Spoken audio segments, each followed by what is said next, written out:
Thank you very much. That's quite an opening. Thank you, Tom. First thing I want to say is I am so pleased to see what I see in this state. We don't have this at home. We don't have these farmer-led groups like this. I think is there 28 or 29 or 30? That's unreal.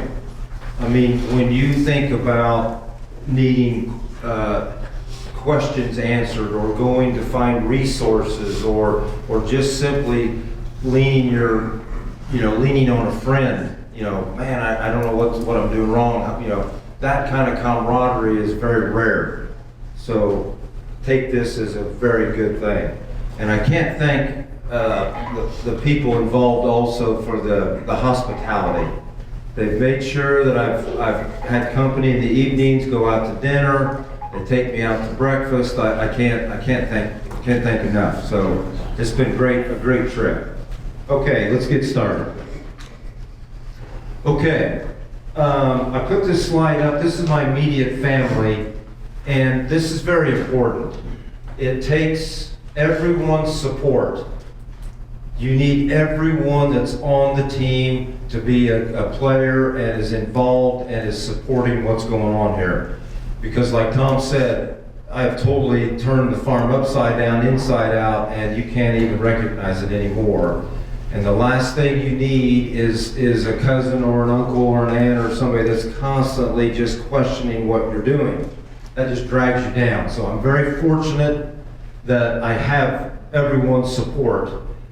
Right there's my first granddaughter, and there's my first grandson, and those were the two best things that happened in 2020. So life's good for me. I'm very blessed. I'm a graduate from Purdue, so please do not hold that against me, but I did go to school there. I'm a 5th generation farmer. I've been practicing now for about 37 years. Beautiful wife Carol for 32 years, daughters Jessica and Rachel. And on the farm, my father Richard, I need to stop and give him a lot of credit. Dad taught me how to think, and that's different than teaching you how to farm. When you teach someone how to think, they can learn how to react and handle different situations. And that's exactly what he taught me.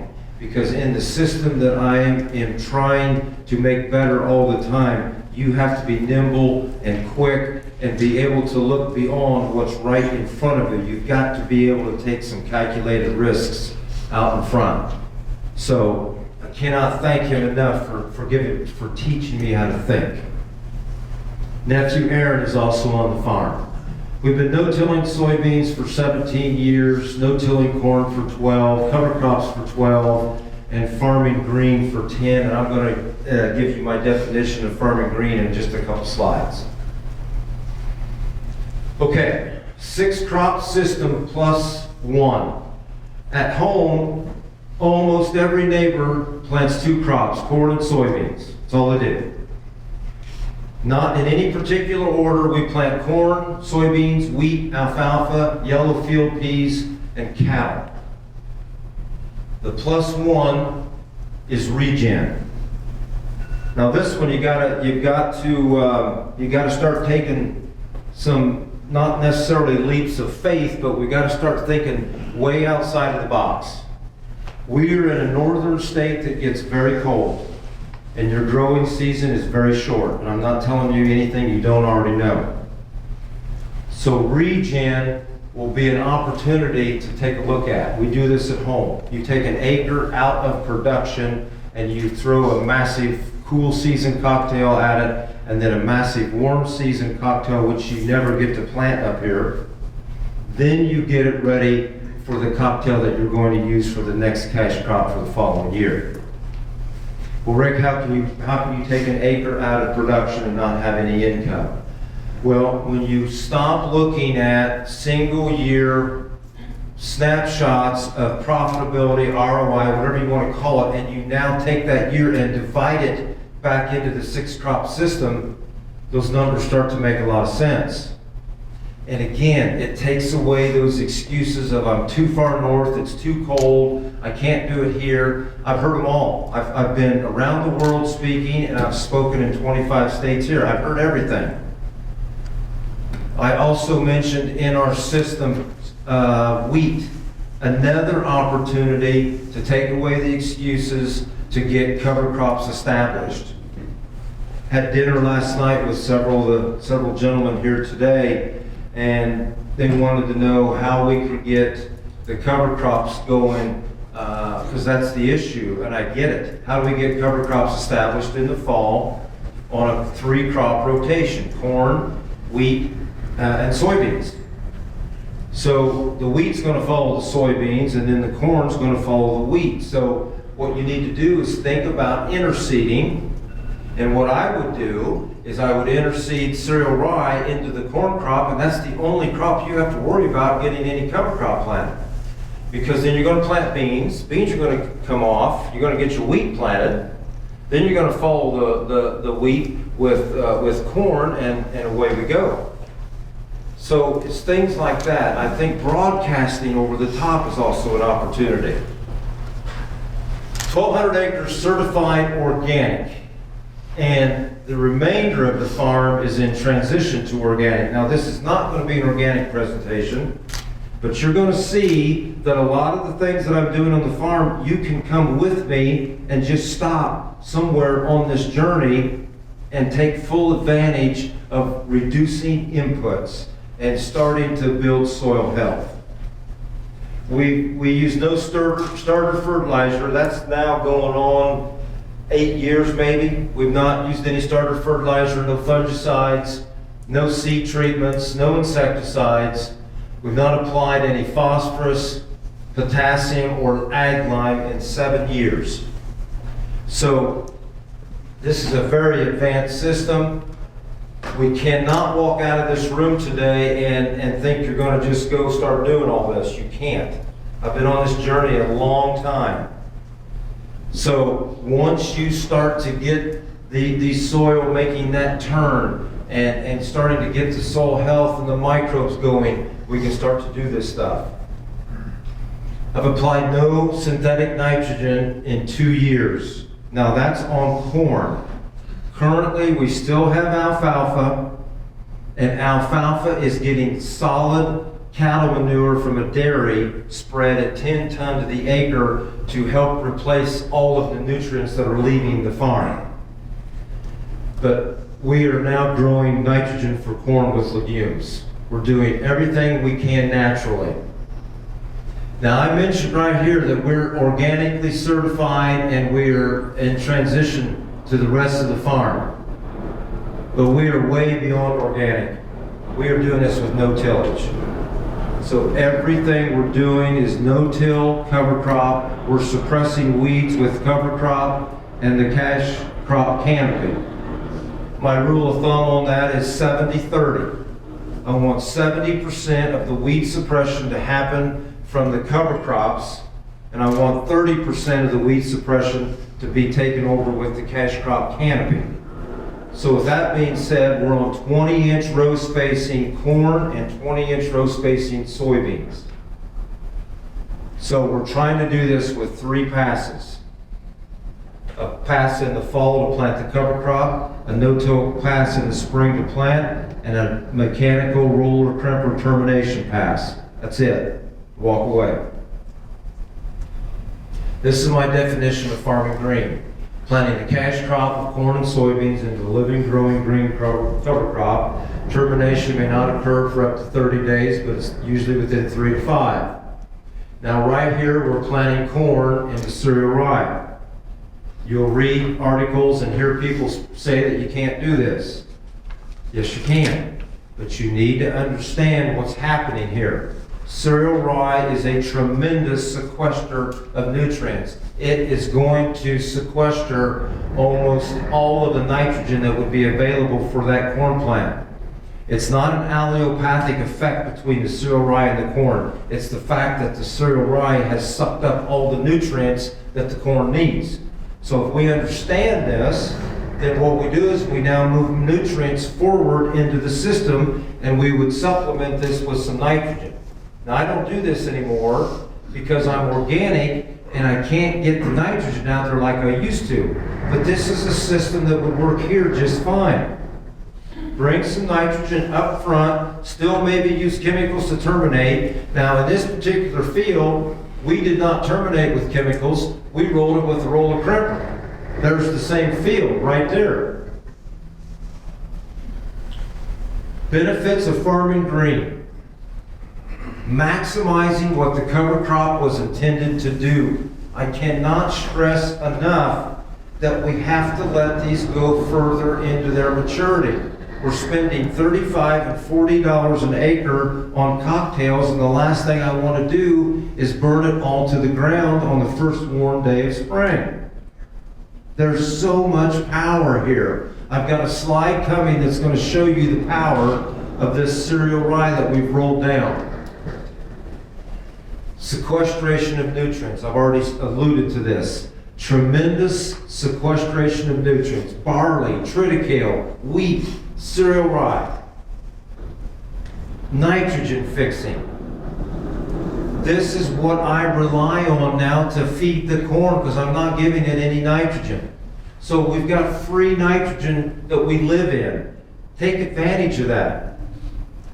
Let that legume go into past Mother's Day. We don't plant corn now until after Mother's Day because I want to let those legume packages maximize what they were intended to do. Growing carbon. It's all about growing carbon. We need that carbon. It builds soil organic matter, which then increases water holding capacity, and on and on and on. It's all about that system of growing and building soil health. Erosion control, wind erosion, water erosion. I would imagine the wind blows here like it does at home. Every spring there's a massive dust cloud that just closes roads, and it's very dangerous, and I just don't understand why my neighbors think that's acceptable. I don't get that. But I guess if they want to move their soil to our fields, I guess we'll take it. Increased pounds of biomass. That's the world that I live in now. If I need to suppress weeds, I've got to have 6,000, 7,000, 8,000 pounds of biomass.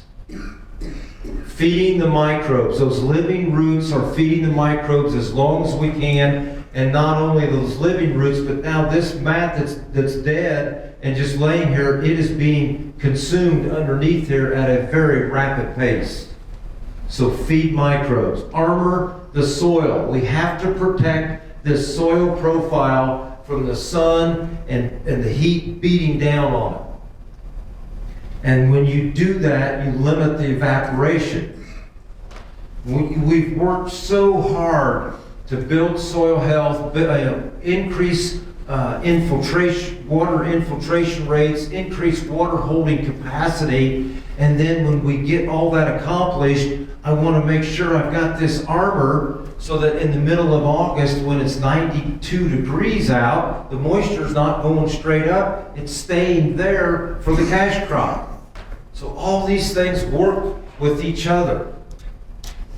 Suppress weeds, I've already talked about that. It's very important. Here's the power of cereal rye. Now let me set this field up.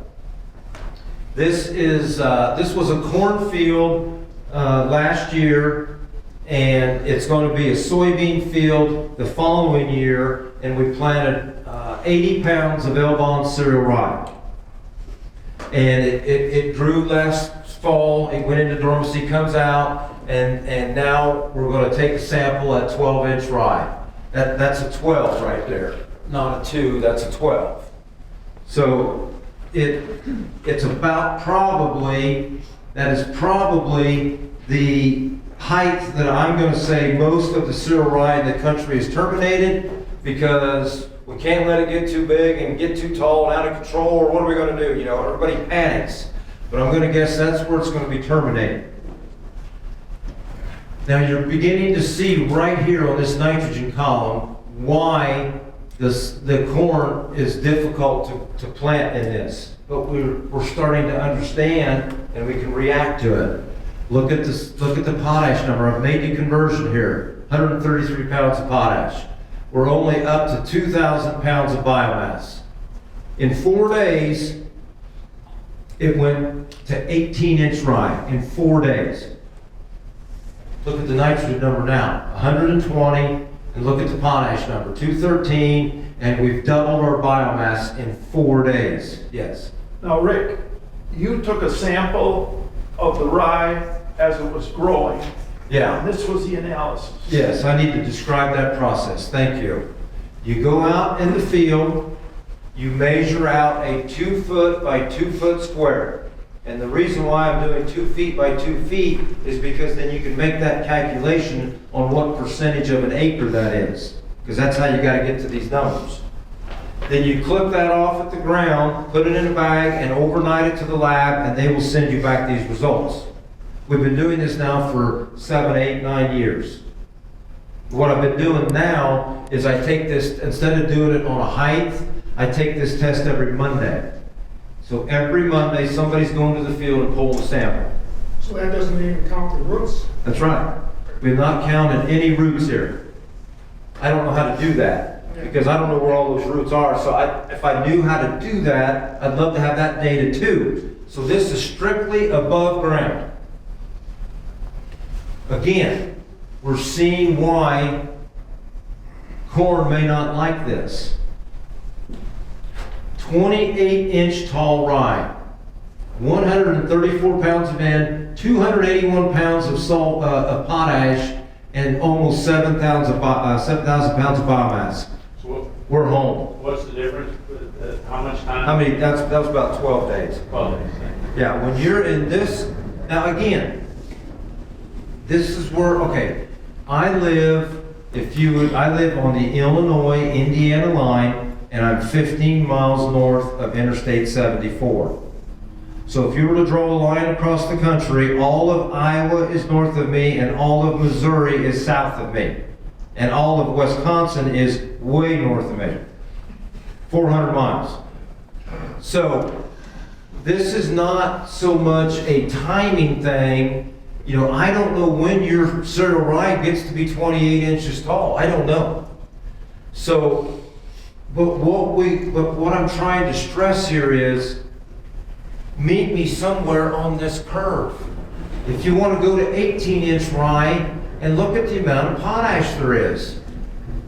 Now, from the data that we collect and the experience that I have, I am going to account for a very large portion of this that's going to supply my soybean crop this year. This is why on the previous slide, I've taken P and K out, synthetic. We are regenerating it. We are recycling it. I had a question from a young lady earlier in the week in this presentation that she said I was mining the soil. I could be. I don't think so. There's thousands of pounds of P and K below our feet. Thousands. There's enough P and K for 600 years below our feet. Rick, Yes. what's the roughly planting rate at the? That was 80 pounds. How many? 80. 80 pounds. But that's not enough. We've got to get, I'm now, as we have gone through time, 40 was my first number, then 50, 60, 70, 80, 90, 100. I'm now up to 150 pounds of cereal rye that we're planting. And I've even added a little twist to it. We are broadcasting 50 pounds over the top and drilling 100. Our drill is on 10-inch spacing. I wish it was 7.5, but you got to make do with what you have. I like the drill. There's no need trading it. 10 inch is fine. So I put out 50 pounds broadcast to get a more of a broadcast uniform growth to help with weed suppression. Are we mining the farm? I don't know. All I do know is I've continued to soil test. Our soil tests are either the same or higher than they were 7 years ago, and we haven't applied any P or K. I don't think we're mining anything. Now, all that's good stuff, but thank goodness I had my brain hooked on, and I came back 2 months after termination and took another sample. Because that's great. We did this, but what's that really mean? Well, by taking this sample 2 months later, you do the math. That's how much released back into the profile available for that soybean crop. That is the power of cereal rye. Yes, sir. 28-inch rye, to give people an example, boot, flight leaf, We're almost to boot. Great question. almost a boot, not Almost. quite. Almost to boot. Now here's the mistake I made with this. Cereal rye gets to be as tall as I am. When I built this slide, it was before I started doing it every Monday. So what I'm going to do now is go back and rebuild this slide, but this last row, instead of it being 28 inches, is going to be 70 inches. So, very good question. 28 inch right around boot stage. So my guess is that plant probably is maximized what it was going to sequester, because now it's thinking about putting on a head and filling seed, and it's now going to take that and take it to there. So this probably has maximized what its job was to do. Yes. Yeah, because this, what variety of cereal rye? This was Elbon. Hazlitt would be fine. A rustic would be fine. Here's my thing with a rustic. A rustic puts on a lot of tillers, which is great. I can't always roll those tillers down with the roller crimper. So if you were going to be in a world that you still were going to use chemical termination, a rustic would be great, because it's going to tiller out and really fill in and give you some biomass. Okay, what drives our system? These are great questions. Stop me anytime if you got one. Did you say before, cereal rye, wheat, triticale, any of those products, or are you No. concentrating more on the rye? The rye, the triticales and the barleys and that are great, but they're not going to pull what this cereal rye can do. Now, it depends on what your goal is. If you are going to try to build a feed ration for your cattle, I'd be all about triticale. Because then if you're going to chop that off in the spring and then follow that with corn, I would probably be on the triticale track. If you're strictly wanting to get a species for weed suppression, biomass, and nutrient sequestration, cereal rye is awfully hard to beat. And the other thing I like about cereal rye is it is such a versatile crop. The ground could freeze here, let's say on Thanksgiving. And then let's say you didn't get done and it froze, you had your Thanksgiving dinner, 2 weeks later, it warmed up enough to thaw the ground back out, go plant cereal rye. And then it freezes up again, and then in the spring, it's going to go through that freezing and thawing, it's going to have a chance to germinate, and then it'll vernalize, and away we go. Cereal rye has to vernalize, meaning it has to be germinated and go through a freezing event. And when it does that, it will put on a head. So to talk about it on the extreme, if you planted cereal rye after you knew there was not going to be another freeze event, so let's say May 25th, cereal rye would only get about 12 inches tall and not put on a head. It's a very strange crop, but man, is it versatile. 2 years ago, we broadcast, we didn't get done harvest until December, 2 weeks before Christmas. I've got 1,500 acres and I got to get cover crop on. So we go out and blow on over the top, broadcast 1,500 acres at 100 pounds to the acre. Every acre grew the next spring and it vernalized, it put on a head, and it got 72 inches tall. So don't give up when we don't get it exactly like we want it, because that's almost impossible. Building soil health, that's what I am all about. It's taken me years to get here, and I'm not going to jeopardize that by going after one single species like an armyworm or a cutworm. Diversification, we've got to get diversity in these cover crops. I mentioned earlier the regen is an opportunity, the cereal grain is an opportunity. So when you get that opportunity, and let's say you know that you're gonna plant beans next year, and you know you're gonna plant cereal rye this fall, if you've got time, add as much diversity as you can. And what I mean by that is within 45 days of that first freeze coming, like sorghum Sudan, tillage radish, sun hemp, cowpeas, sunflowers, all those things I just mentioned will all winter kill, and all you'll have left is the cereal rye.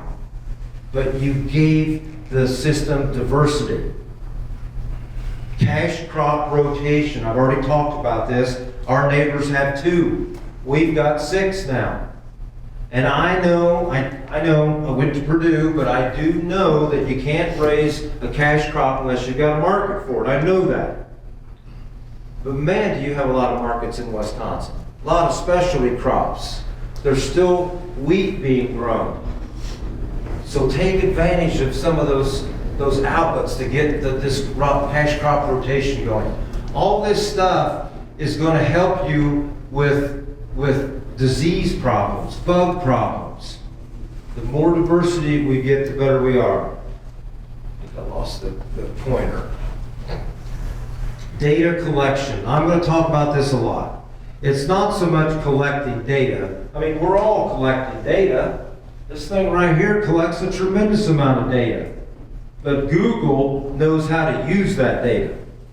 And that's what I'm talking about. Collect data and use it to your advantage. Armor the soil. I've already talked about this. We've got to have the armor down to protect the biome and protect from evaporation. Building human health. We do not think about this enough. I mean, this goes, you know, the way I view this is I want the team members, I don't use the word employees, they're team members. The team members, my family members, myself, we've got to get ourselves away from these insecticides and pesticides and all of these things that are harmful. I mean, you know, Tom and I had breakfast this morning, and you take health for granted until you don't have health anymore.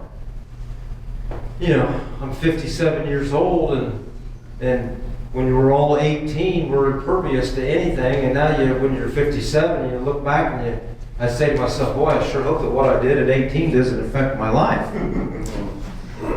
So we've got to be careful. And then the other way you want to look at this health thing is who's driving the bus right now? The 20-somethings are. They're in charge. They are demanding to know what's in our food. What am I eating? Is this really healthy for me? So we've got to take all of these things into consideration. Rick? Yeah.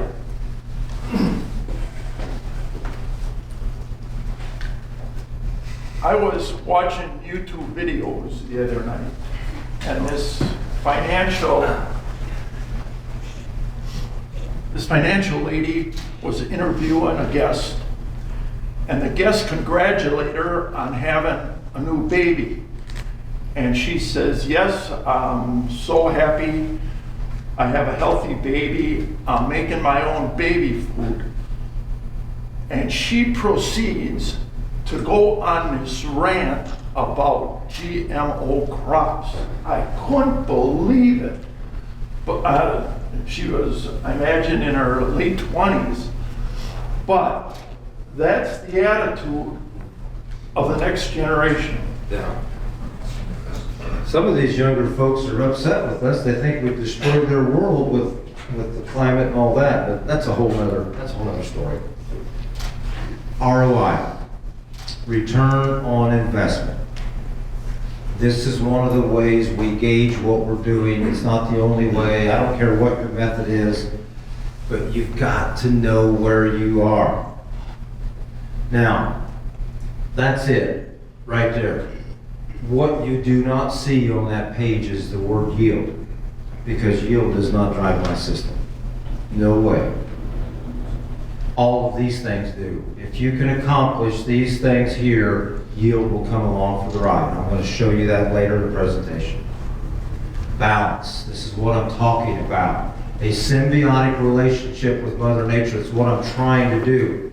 We're trying to stop killing all of the beneficial species that keep the system in balance. Predator to prey.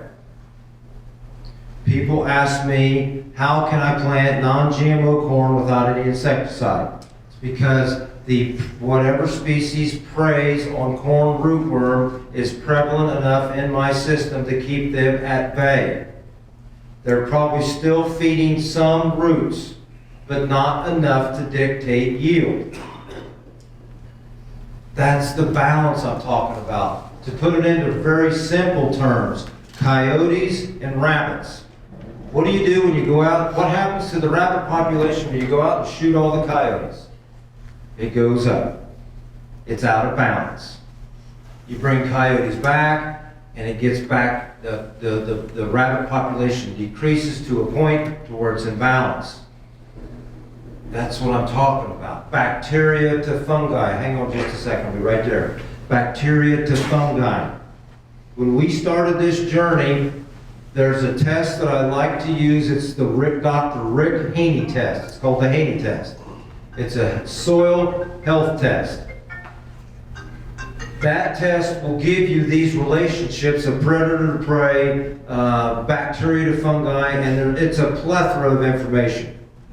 When we started this journey, we were a bacterial-based farm, and now that we're into the cover crop, no-till stewardship, it is now shifting to a fungal environment, and that's exactly where I want to be. We need to promote the growth of the mycorrhizal fungi because they are the communication backbone of this network of all transactions of minerals and nutrients throughout the profile. So we have to have these fungal present. Yes, sir. Question is, for your system to work, do you need to remove the seed treatments so that your system will work, or does it, the fact that your system works means that you don't need the seed treatment? Good question. I think everybody hear that. Why are the elimination of the seed treatments, is that what's making the system work, or is the system working to make eliminate the seed treatments? Here's the way I view that. The seed treatments are killing the beneficial species that I need in that profile, so I've taken them out.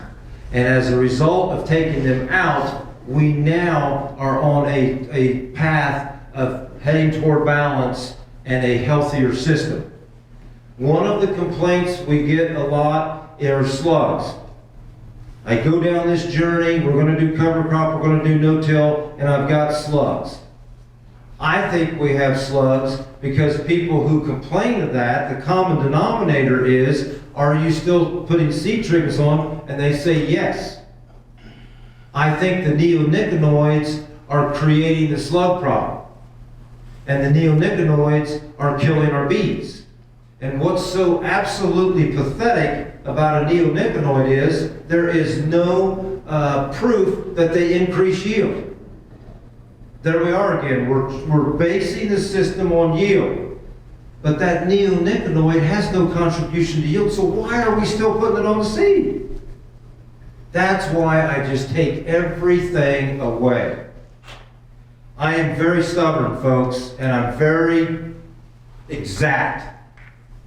And remember, I am way over there. This wacky guy that you invited from Indiana, I'm way over there farming. If you want to come over and join me, I'd love some company because I don't have very much. But there is stuff all the way along this curve that you can meet me on. So please, let's try to meet somewhere. Balance. We've got to get to this. Change is good. Now, I was not brought here to tell you folks how to farm. That's not my job. I'm also not here to criticize the way you farm. That's not my job. My job is to maybe show you another way, that maybe we incorporate our two ideas and get to a system that is comfortable for you and your family. Change is necessary. I don't know this. I don't talk to people. I just feel, I have this notion that policy is coming down the road. And policy is going to dictate the way we farm. It's not going to be mandated. That's too strong of a word. But if you're going to want, I'm just going to throw this out. If you're going to want possibly future subsidy payments, you're going to have to probably do something for it. So, cover crop no-till, let's get started now. Change is the answer. We've got to just step out of our comfort zone, and please do this on a small amount of acres and just get started. Just yesterday, I was holding my children. When I go home today, I'm going to be holding my grandchildren. That's how fast it goes. When I was 18, I never thought I'd be this age, and here I am. I mean, it goes fast. So we've got to step out and try something. As soil health increases, so does human health. I am thoroughly convinced of that. There's 30% less nutrient density in our food today than there was 25 years ago. That's insanity.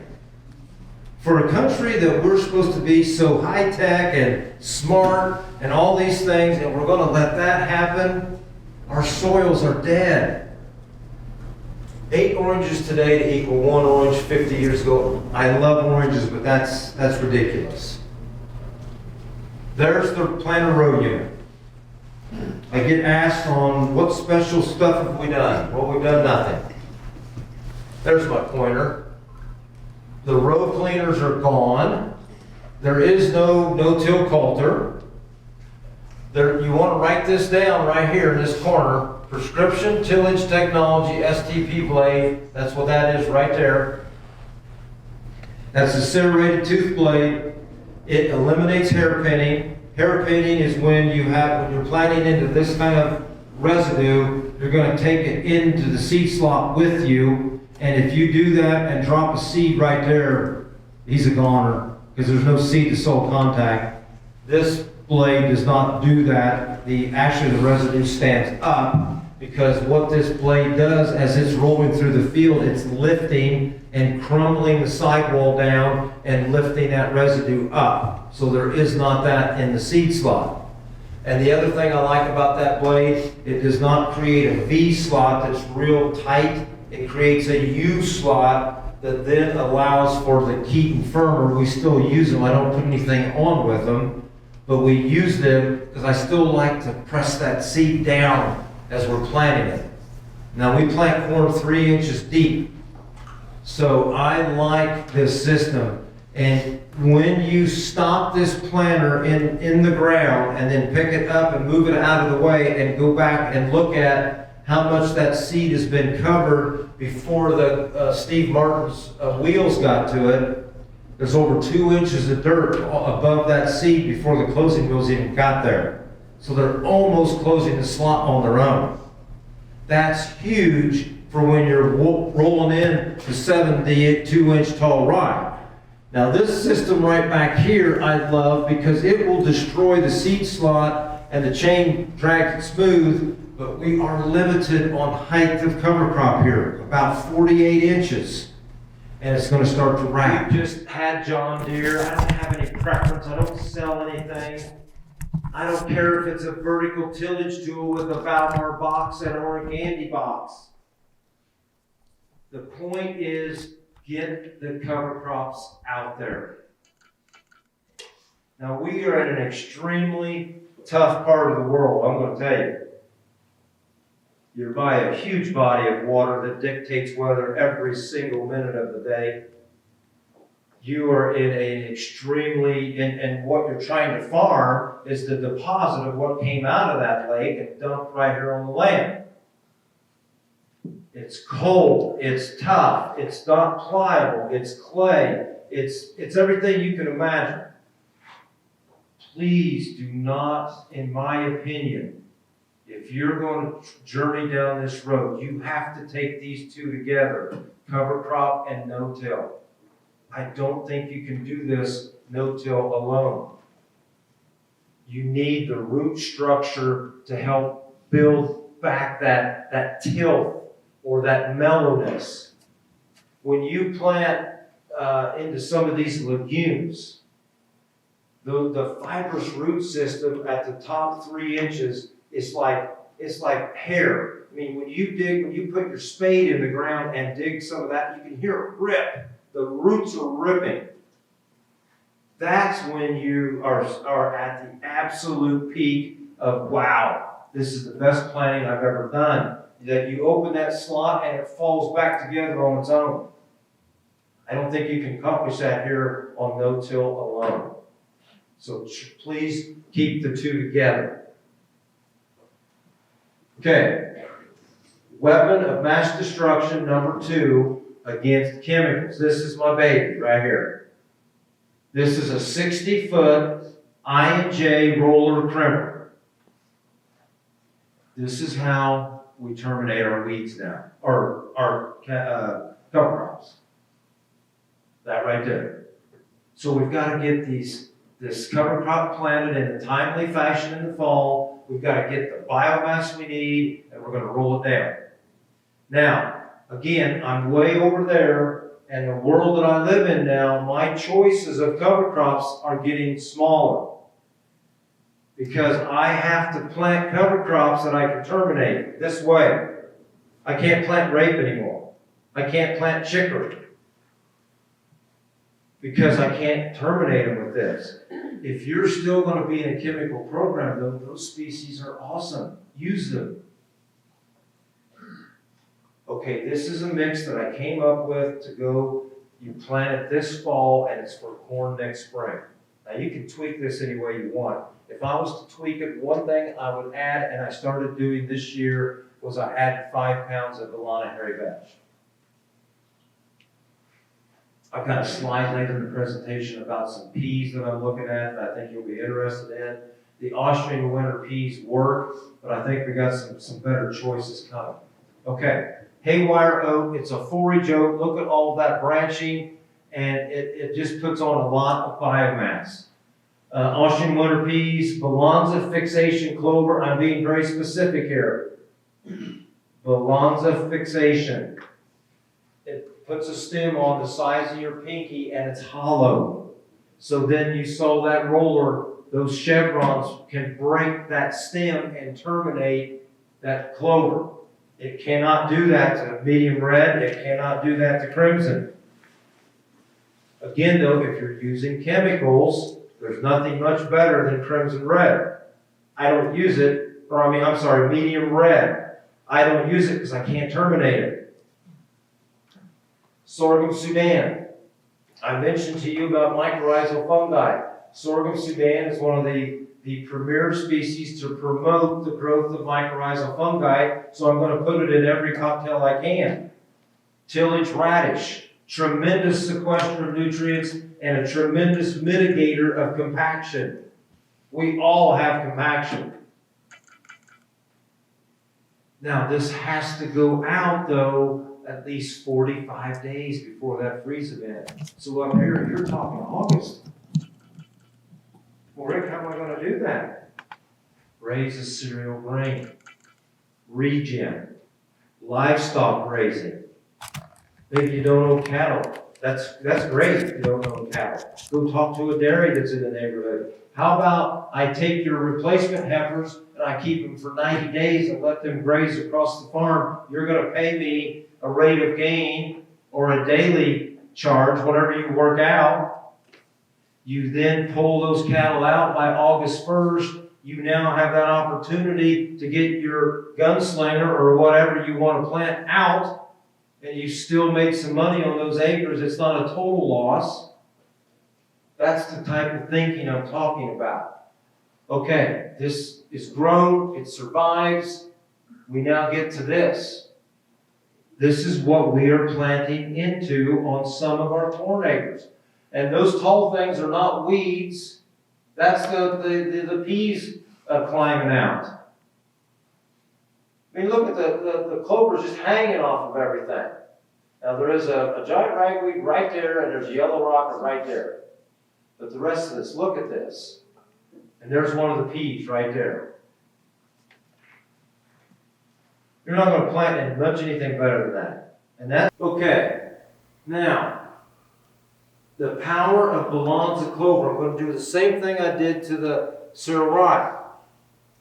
2 foot by 2 foot square, clip it, send it to the lab. May 20th. Are we planting corn up here at May 20th, or are you already done? Are you planting on May 20th? We're trying to be done. Try to be done, okay. All right. On May 20th, now every year is going to be different. This particular year, May 20th, sorry guys, May 20th, we have fixed 75 pounds of N, 138 pounds of K2O, and we have about 3,800 pounds of biomass.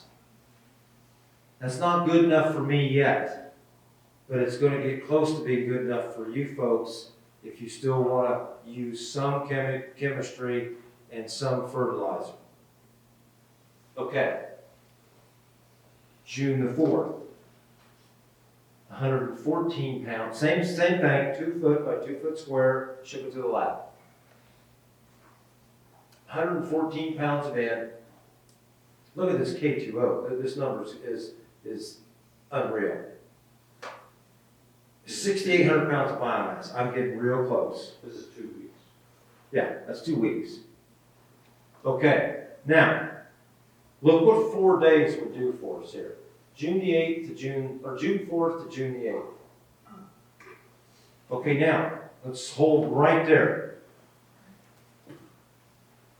You said you wanted to plant somewhere around here. Okay, let's go out and let's plant corn and let's leave the field and walk away.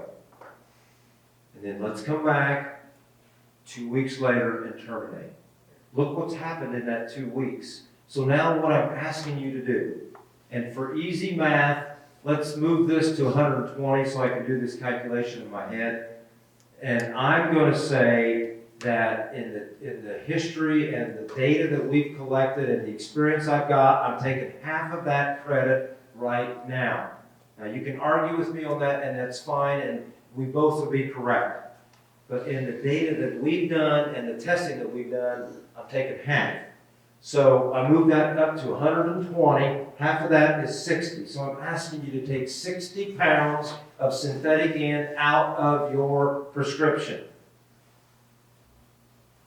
Okay, that's step number 1. 60 pounds of N that you're going to take out at, I think the gentleman yesterday said it's 50 cents a unit right now. That's $30 an acre. That way more than pays for this cocktail. So you've got money left over on that credit for that. But look at all the other good you're doing on all these other micros and macros. So it's well worth the journey. Now this particular field, I planted on that day right there when this last sample was taken. But I could have sure easily planted about June the 3rd. Because I'm going to terminate this with a roller crimper, and I'm okay to roll corn at V1. It's about this tall. Because then that corn is already up, established, and we're going to roll this down, and we're going to start the degradation process while that corn can start to shoot through this mat. I mean, this mat is, when you're done rolling, it's 10 inches tall. I did the same thing that I did on the cereal rye. What is that? I think 6 weeks, June 8th to July 24th. And look at what has been exhausted here. That is unreal. Look at the K2O. It went to almost nothing. The calcium. People say, well, I'm mining the farm. I don't think so. There's all kinds of stuff down below our feet. Now, as you would expect, this has a carbon to nitrogen ratio of 20 to 1. It's going fast. In 6 weeks, it went from 12,700 to 5,400 pounds. So now I'm back to my 70-30. 70% of the weed suppression is from the cover crop, 30% is from the cash crop canopy. I've got to get this corn to canopy in a hurry because the biomass is being consumed. And now we're starting to get light down to the ground and weeds are going to start coming alive. So again, folks, I'm way over there and I'm living in this world of June the 8th right here, but you don't have to do that. Living in the world of May 25th looks pretty darn good. So this is what we can do. There's the field. Look at that. There's not a weed out there. There's not one. This is how we feed the corn and suppress weeds all at the same time. Okay, frost seeding. This is important, I think, for you folks up here. You probably already do it with medium red clover into your wheat. But I think we can figure out how to do these things when you can't get the timing. And you know, Rick, I know what you're saying. I can't do a regen. I just can't do that. I don't want livestock. I might do a cereal grain. But that's only on a portion of your farm. So we've got to still think about frost seeding. It's not as good as what we just showed you. But this is the analysis that it had on June the 10th. So let me back up. That previous frost seeding was March the 11th. And I picked March the 11th. It wasn't a magical date. What I was looking at was the weather. And I was trying to get one of those last 3 or 4 days where in the morning it's frozen and by noon you're falling through, one of those days, so that we can get this freezing and thawing effect started and suck this cover crop into the profile. That's what I was trying to do. So March 11th, we now go to June the 10th, so that's 90 days. Now, again, these numbers aren't close to where we were. But that's pretty darn good. So now, again, for easy math, let's take this to 100. So 50 units of N, I'd like for you to take credit for, at $50 or 50 cents a unit is $25. You start to do this across a lot of acres, that adds up. So just keep these things in mind. Livestock. The most efficient way to build soil health is high-impact paddock grazing. Now, this is not high impact, but I'm just trying to show that we are grazing cattle on our farm. Fencing has come a long way. We're using these fiberglass line posts every 50 feet. We've got a 12-inch fiberglass post as a corner with no H-brace. It's fast and it's cheap. And you can't pull those 12-inch fiberglass posts with it. We're pulling six strands of high tensile wire. This is what we like to do on our soybeans. Now, this date is not what I like. I've got another slide later on. We're trying to do our beans in April, but this is what we're trying to do right here. We're trying to plant these soybeans at boot stage.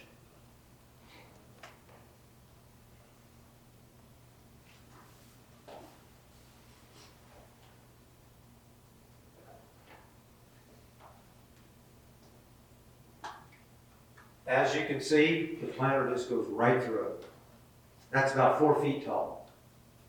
Okay, that's what we like to do. Then, again, this was a wet spring, so we were way past boot stage, and we're now way past anthesis.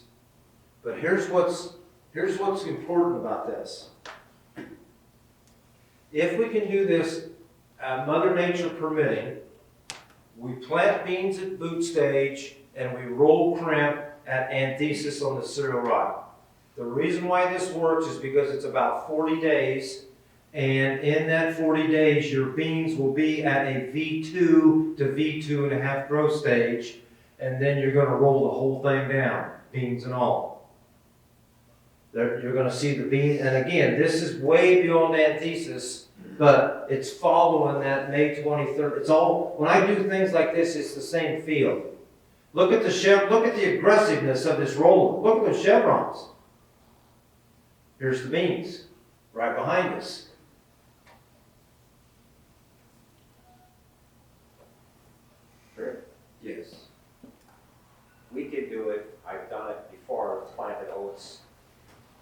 spring. Oats work the same way. Do they? Work, right? With Well, it soybeans? should, it should. I've been doing oats. Have you been rolling them? No. Yeah. That's where I'm coming. Okay, he's talking about using oat in soybeans, right? Yes. Okay, he's referring to planting oats in the spring, so again, he didn't get the opportunity last fall to do what he wanted to do. He came out in the spring, planted oats, and then he planted soybeans into those oats, and then I'm assuming you I chemically killed, I did both corn and soybeans already. and chemically terminated on both. Right, now Okay. I'm on the crimper. Yeah, now, here's the thing. What he's doing is exactly correct in a chemical world. In a roller crimper world, you will not roll anything down that you plant in the spring because it's just gonna lay down and stay right back up. Oats will never get enough lignin to break off like this cereal rye does. So, with that in mind, I love your idea because he's constantly trying to think about, okay, I missed my opportunity in the fall, but how am I going to get it back in the spring? And that's what he's doing. Thank you. Now, those beans are not affected in any way, shape, or form. As a matter of fact, the roller here is helping these soybeans.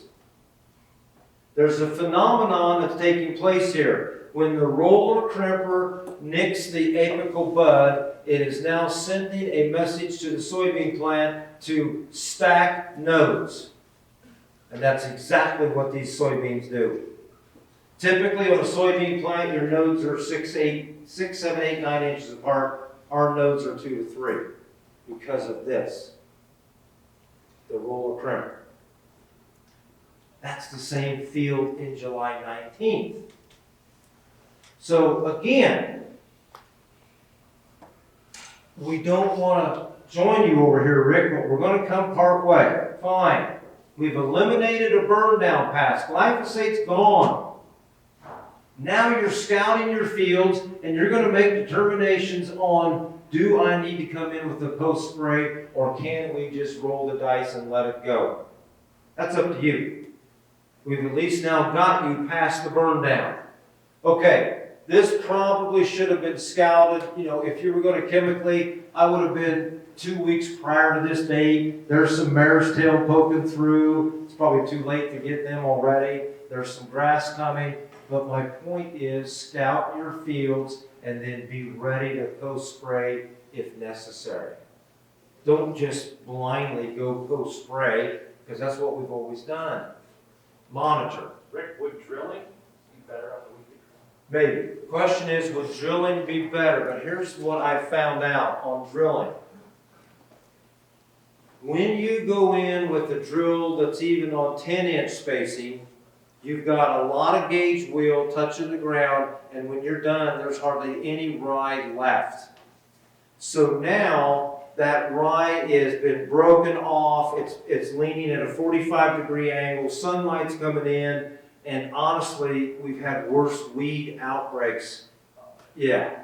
Now, here's what I've done on the reverse of that, though.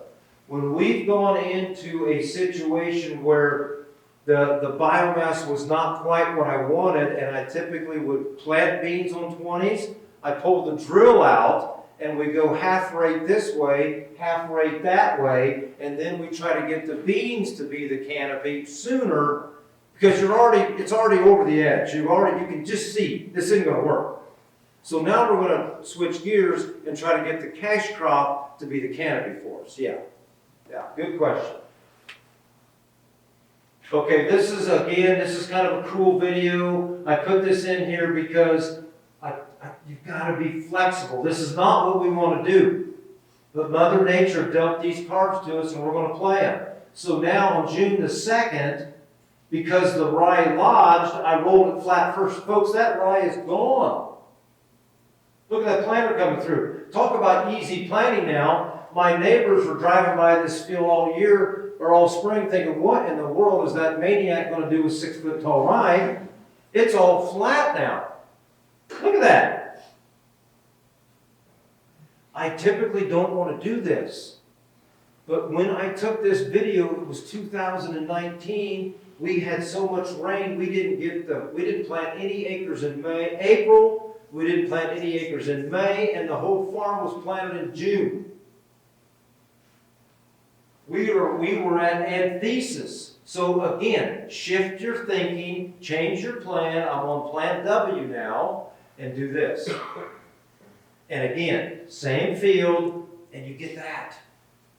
On July 22nd, do you see anything other than soybeans? This can be done. Again, glyphosate gone, scout, post-spray if necessary. Pollinator strips.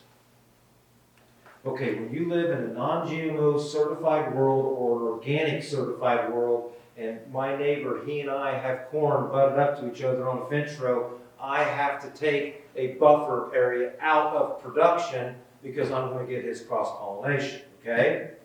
I'm thinking, why in the world would I want to do that? Let's do something that's going to help the beneficial. So now we plant pollinator strips. Last year we planted 45 acres of pollinator strips. These accomplish many things.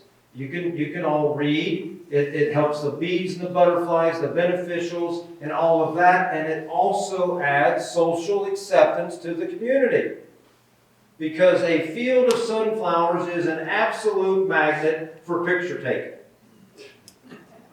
And it's amazing when you go to town and someone will walk up to me and say, Rick, and they'll just go, oh, it's so refreshing to see flowers blooming in a field that's right next to corn. Thank you for doing that. I mean, that's a huge pat on the back. Thank you. So we always have to be cognizant of what is around us and who's looking at us. Everybody's looking. There's the I call it Pollinator Palooza. That's the mix. I sat down one night and I just put together, these are pretty much annuals. Rape's going to probably come back, and yellow sweet clover is probably going to come back. And all of these are going to drop seeds. So there's going to be, their offspring is going to come back. That's okay, because you're going to, and the fact that this is an annual is okay, because you're not going to have corn right here next year. It's going to be over there. So you're going to want to move this over to there. Now, I think what's something, I've talked about this, and I have not done this yet. I can't get everything done. But let's say this is a field. This white outline is a field. I think what I'm going to try to do in the future, and I want to do this soon, we're going to take a pollinator strip and go right the width of the drill, and we're going to go right into the middle of the field, and I'm going to lay out a 2-acre square right here in the middle of the field. And we're going to put bees in there, beehives. And they will now be protected from all of our neighbors' spraying because they're interior to my program. That's where I want to get to. It's the constant vertical integration we've got to think about. Another reason for letting your cocktail mixes go far into maturity, you can create a whole field of pollinators. I really wish when I took this picture, I wasn't thinking. I took this picture like this, looking down. I wish I would have came up and taken, and you could have seen the whole field. That's my bad. I won't do that again. And you can just see the whole thing was alive. And when you walk in there, I mean, you got the bees are all over, the butterflies are flying around. It's a beautiful thing. Thoughts to be aware of. Tom, where are we at on time? Do I need to be on any kind of a schedule here? Just roll? Just a break for whenever I have a good spot. I'll move through this fairly quickly. Maybe 20 more minutes, we'll have a break. Start easy and don't get in over your head. I am so worried that someone is going to go out and not have a good, positive experience the very first time. Because then I'm afraid you won't come back. And we don't want that to happen. There is so much going on in our lives, we don't need another headache of, well, I didn't want to do these darn cover crops anyway and see they don't work. I don't want that to happen. So start easy. Do not plant wheat following beans and rye. Now what I mean by this is when we are rolling this rye at anthesis, it's dropping pollen. So there's going to be seeds get fertilized. And when they get fertilized, they become volunteer plants, and they're going to be growing in your wheat next year. And if you're going to take the wheat to harvest as a grain, your elevator person is going to reject every load because there's rye in there. But now, if you're able to get in touch with a dairy or an outfit that's feeding cattle, take this off as a wheat leach, and you'll be just fine. Well, I was just gonna ask, what do you do with it if you've got a corn, soybean, wheat rotation? Wheat comes behind corn. Okay, Wheat comes behind corn on our farm, and then that opens up okay. issues for some disease problems, but we've not seen any yet. And again, I think I attribute that to the fact that we are heading toward balance, and we've got these systems working like Mother Nature intended for them to work. Nothing that we're doing is perfect. Nothing. It all needs tweaked. It all needs made better. None of this is even close to perfection. But I'm going to continue to try and make it as good as we possibly can. Another place to put wheat would be after grazing cattle. Cattle have been out there. Perfect. Put wheat out. It doesn't have to always come behind corn. It doesn't have to always come behind beans. Get creative with work. And that's another thing you got to do is to keep these pests and diseases off guard and keep them kind of in disarray. Don't keep doing the same rotation every year. Know your date for winter kill. I mentioned this earlier. If you're going to plant species that winter kill, we need to give them at least 45 days before that event to get their full effect. There are no failures. That's only outcomes we did not expect. Please take that word out of your vocabulary because there is so much going on in your life and there's so many things that have not gone the way you wanted them to. You don't want to start thinking or doubting yourself. I guess I wasn't fit for this. I guess I can't do this. No. You cannot get that mental attitude. We didn't expect that outcome, and guess what? We're going to learn from it and not do it again. It's okay to shorten relative maturity of the cash crop.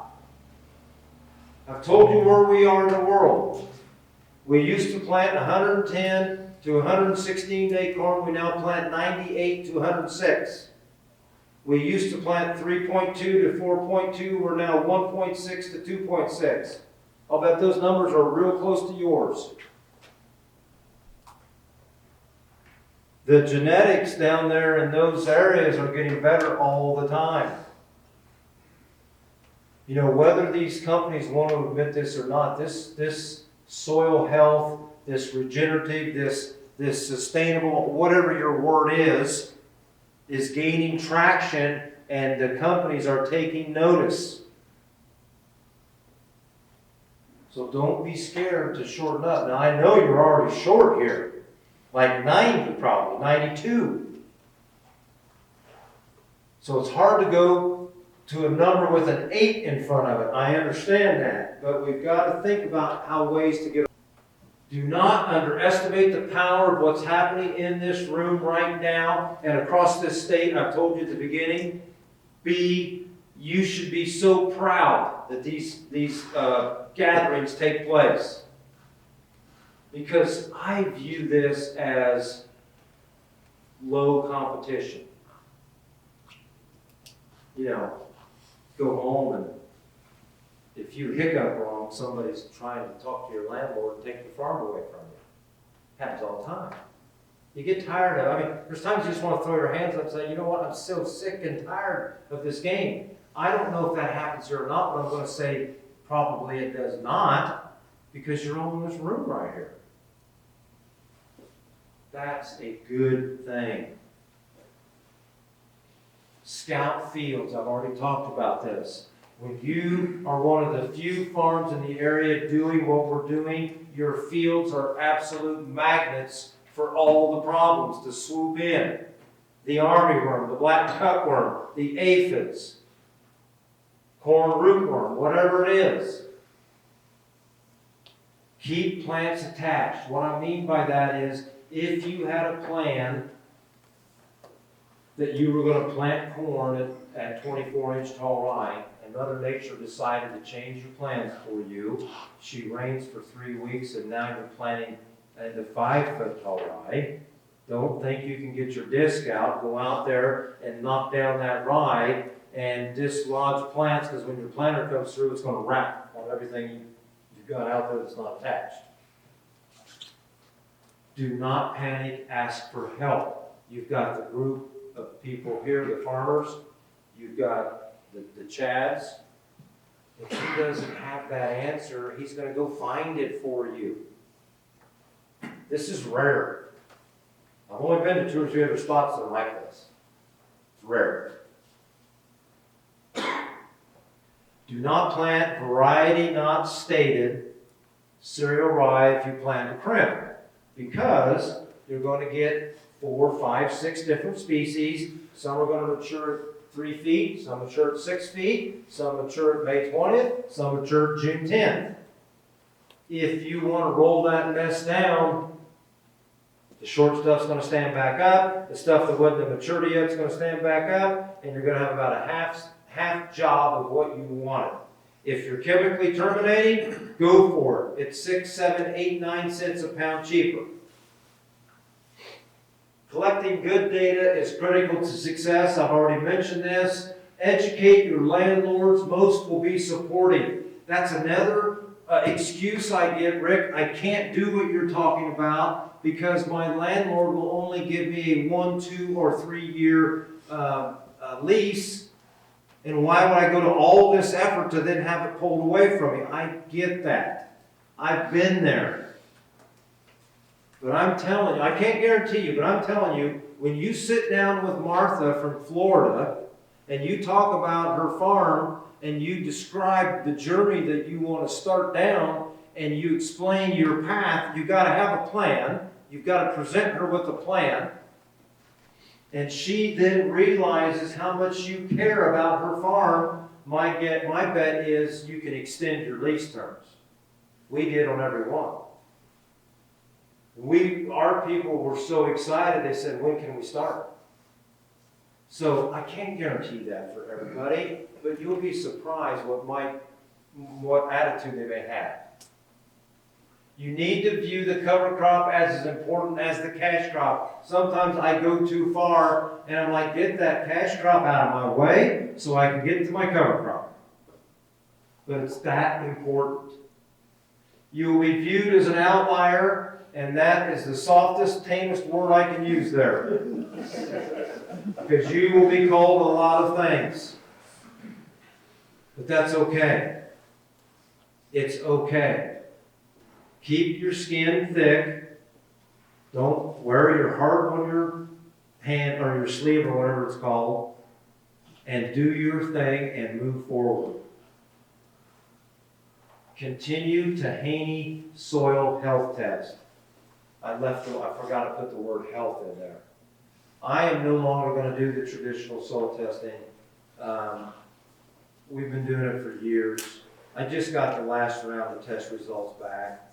Every field that we tested, the fertility either increased or stayed the same from 3 years ago. I don't think we're mining our fields out. I think we're figuring out a way to unlock the available nutrients that are below our feet. Do whatever you can to have a cover on every acre. Do not get hung up on yield. This is tough. Everything about a farmer's life is based on yield.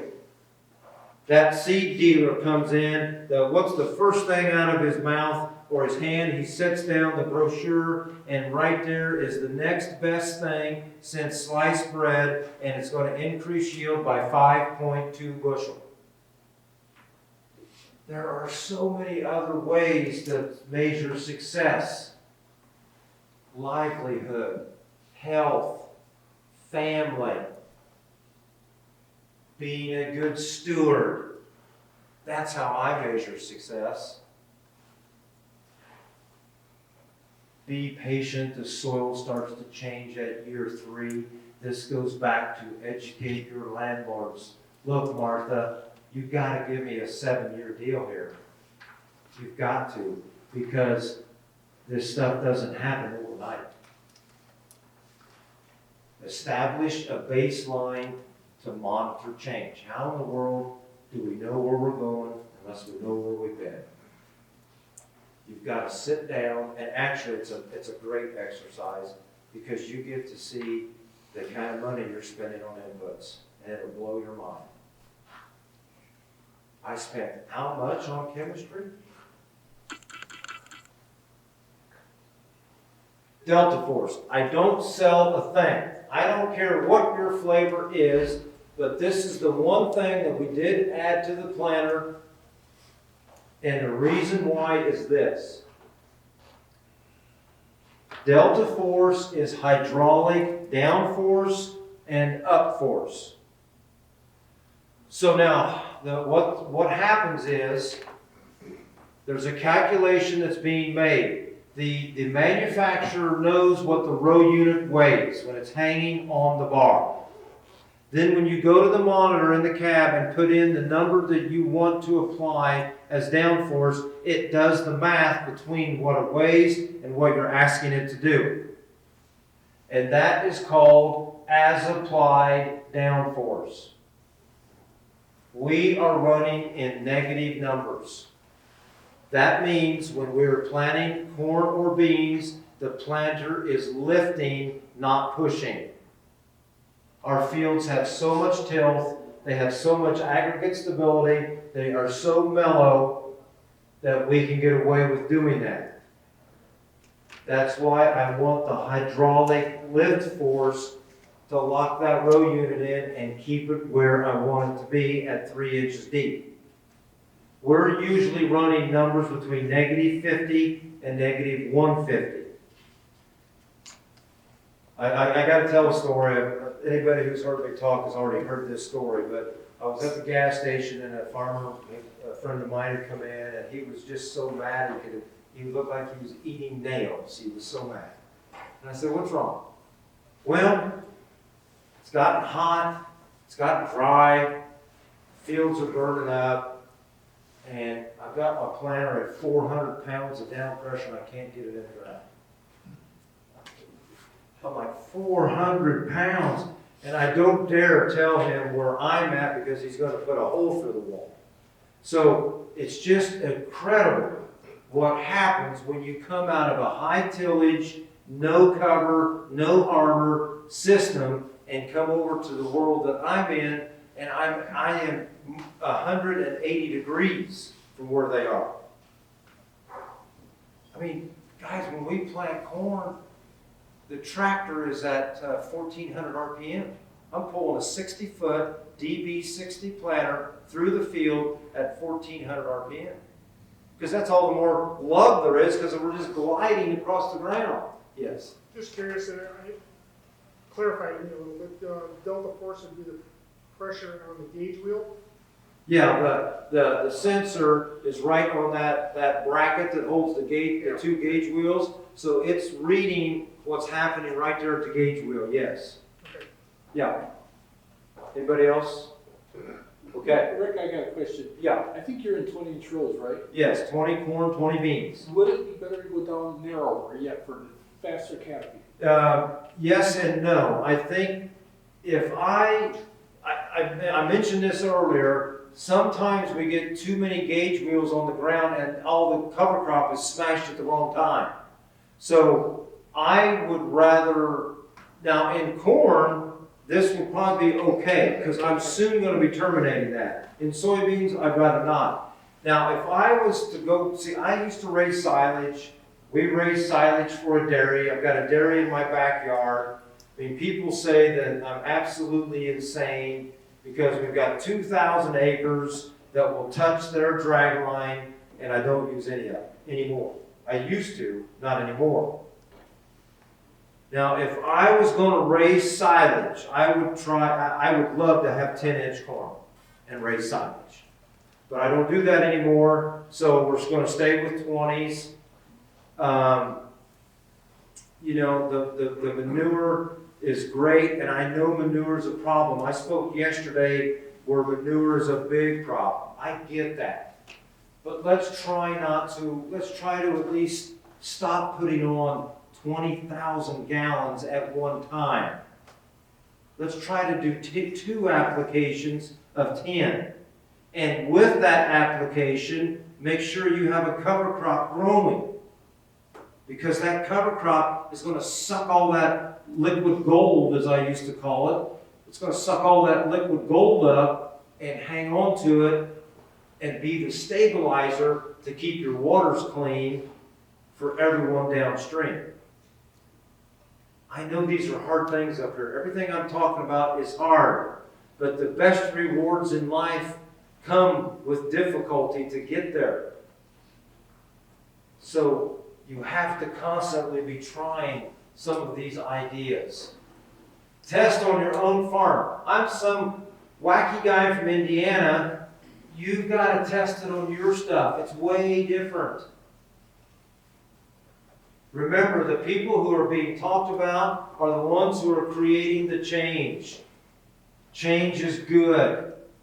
Stop looking at single-year ROI. Take the average. I've already talked about that. Be aware of residual chemicals. Okay.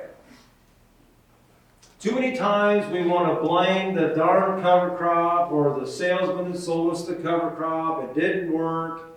You know, I tried it again. It's just exactly what I thought was going to happen. But let's hold on. What was the chemical you sprayed and when did you spray it last? There's a lot of late bean spraying that takes place that will affect your cover crop package you're going to plant. So make sure that you're not using chemicals that are going to affect that. And while I'm on this thought, let's now shift thinking to interseeding. You now have to be careful on what your corn chemistry is, because if you're using chemistry that kills the cocktail that you're planting at V3, you've lost it all. So now you've got to really start moving up your management skills, and you've got to start sourcing chemistry that works with whatever your species are going to be. Mother Nature has guided me exactly where she's wanted me to go. I would not be farming green if it was not for her. Again, a quick story. The plan was to plant 1,500 acres of corn into 18, 20-inch tall rock. Come in, plant the corn, feed it some nitrogen. This is the days of old when we were still using stuff. Feed it some nitrogen, come in with glyphosate, burn it down. Nope. Mother Nature said, you're not going to get off that easy. She rained for 6 weeks. I am in my second year of doing this, and I'm looking at 1,500 acres of this tall rye, and I'm getting ready to plant corn, and I'm like, what in the world am I going to do? Getting calls from the dairy. Hey, you think you're going to get that corn planted for us?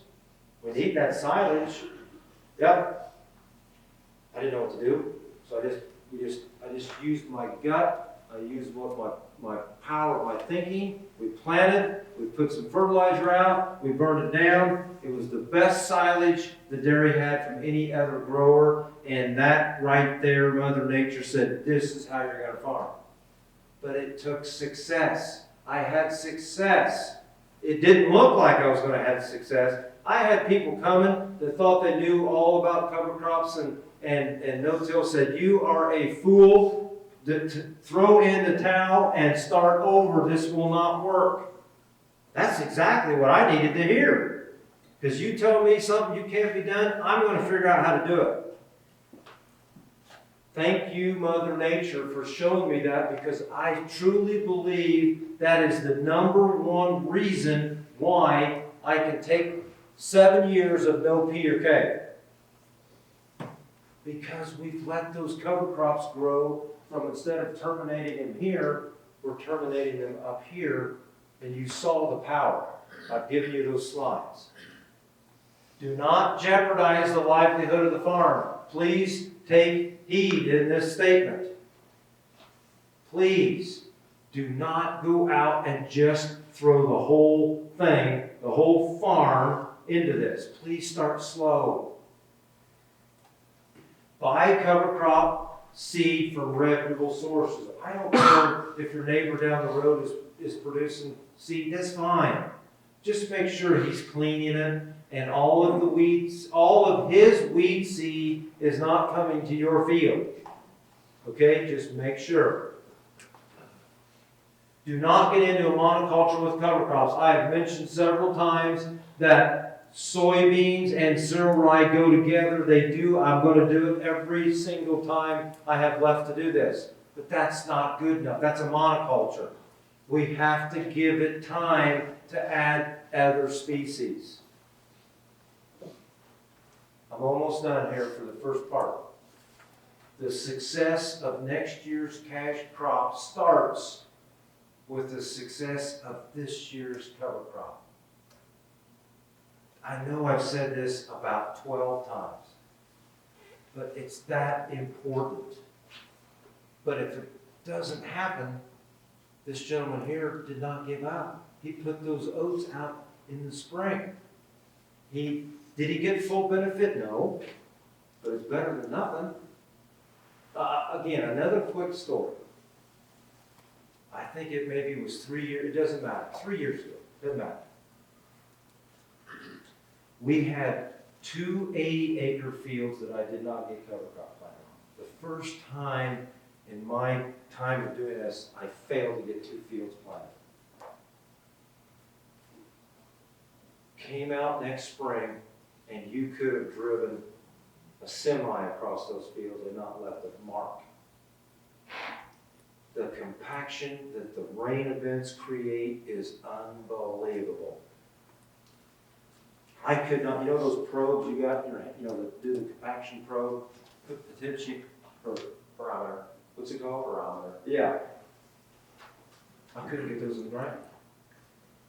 That was just from one fall around to the next spring, and the rain beat those fields into oblivion.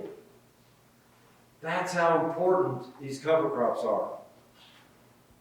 That rain's moving 30 miles an hour when it hits. That's abrupt. If you chemically terminate covers, do it close to planting time. Here's what I mean. Cereal rye, about 10 days after you spray glyphosate on it, it releases this green ooze, and it's sticky, and it's all the part in the stalk that has been living its life on. All that is releasing, and it's going to stick to your planter and gum it up. I have always lived by the rule that we've never terminated cover crop until after we plant. Now I say that, and I showed you that video, it was almost the same time, but my point is, it's always been either right at planting or after. Okay, there's a young man in Iowa, Continuum Ag, he has this topsoil platform. I think you should take a look at it. It is a place to put your data. And then when you put this data, it's encrypted, and he's not selling it to anybody. It's only for you to look at, or whoever you give permission to look at. You can query that data. You can run what-if scenarios. You can put in cover crops. You can put in manure. You can do all these things, and it makes the calculations for you.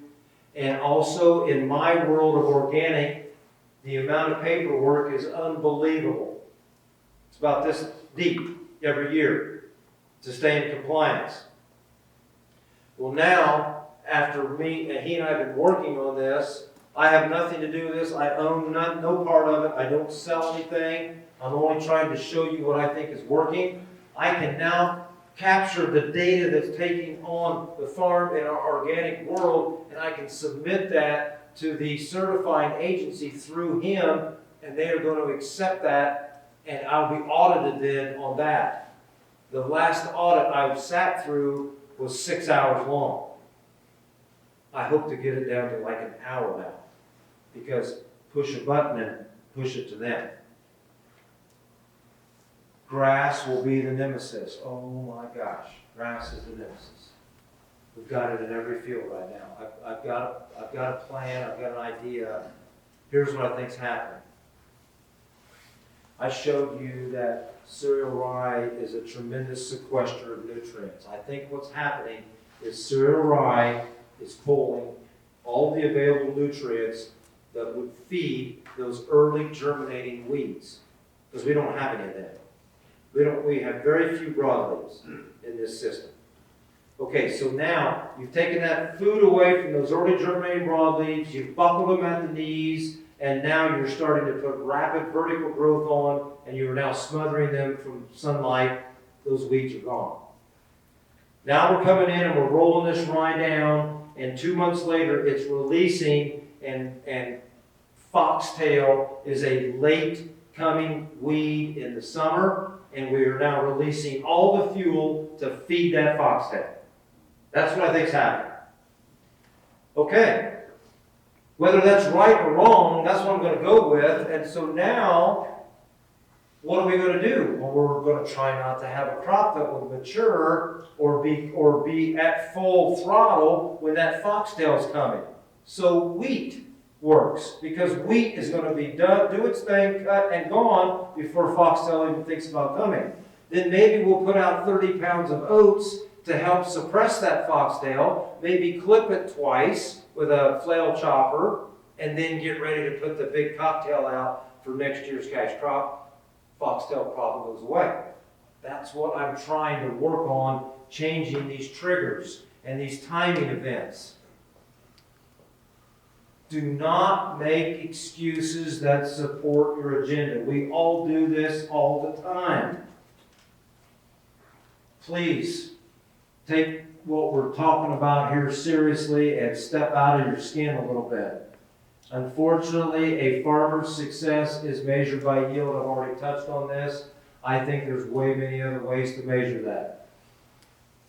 That concludes the first part of the session. So you want to do a break right now? 15 minutes, yeah. 15-minute break. I don't even know what time. I'm going to start in with the story here before I go back to the presentation. I've been asked this 2 or 3 times in break.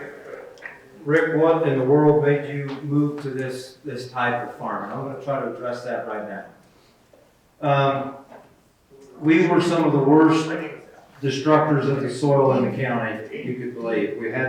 You had to chisel plow and do it as many times as it took to turn the field black, and that's the only way to do it. So I grew up in that. That's the way I was taught. That's what we're going to do. So in the spring, we would always field cultivate bean stubble twice. I don't know why. Always field cultivated twice. There wasn't anything left on that field that was any bigger than a golf ball. And you know, that's perfect. Look at that beautiful field. So we let it sit, because of course we were out there too early, so you gotta, that first pass is to break it open so you can dry it out. Yeah. So we did that. Go home. That night we have a 1-inch rain event. 1 inch. I wake up not thinking anything other than we've had rain, and I've got to get to the field, and I've got to check the field because I want to plant corn, and I'm hoping we can get planted this afternoon.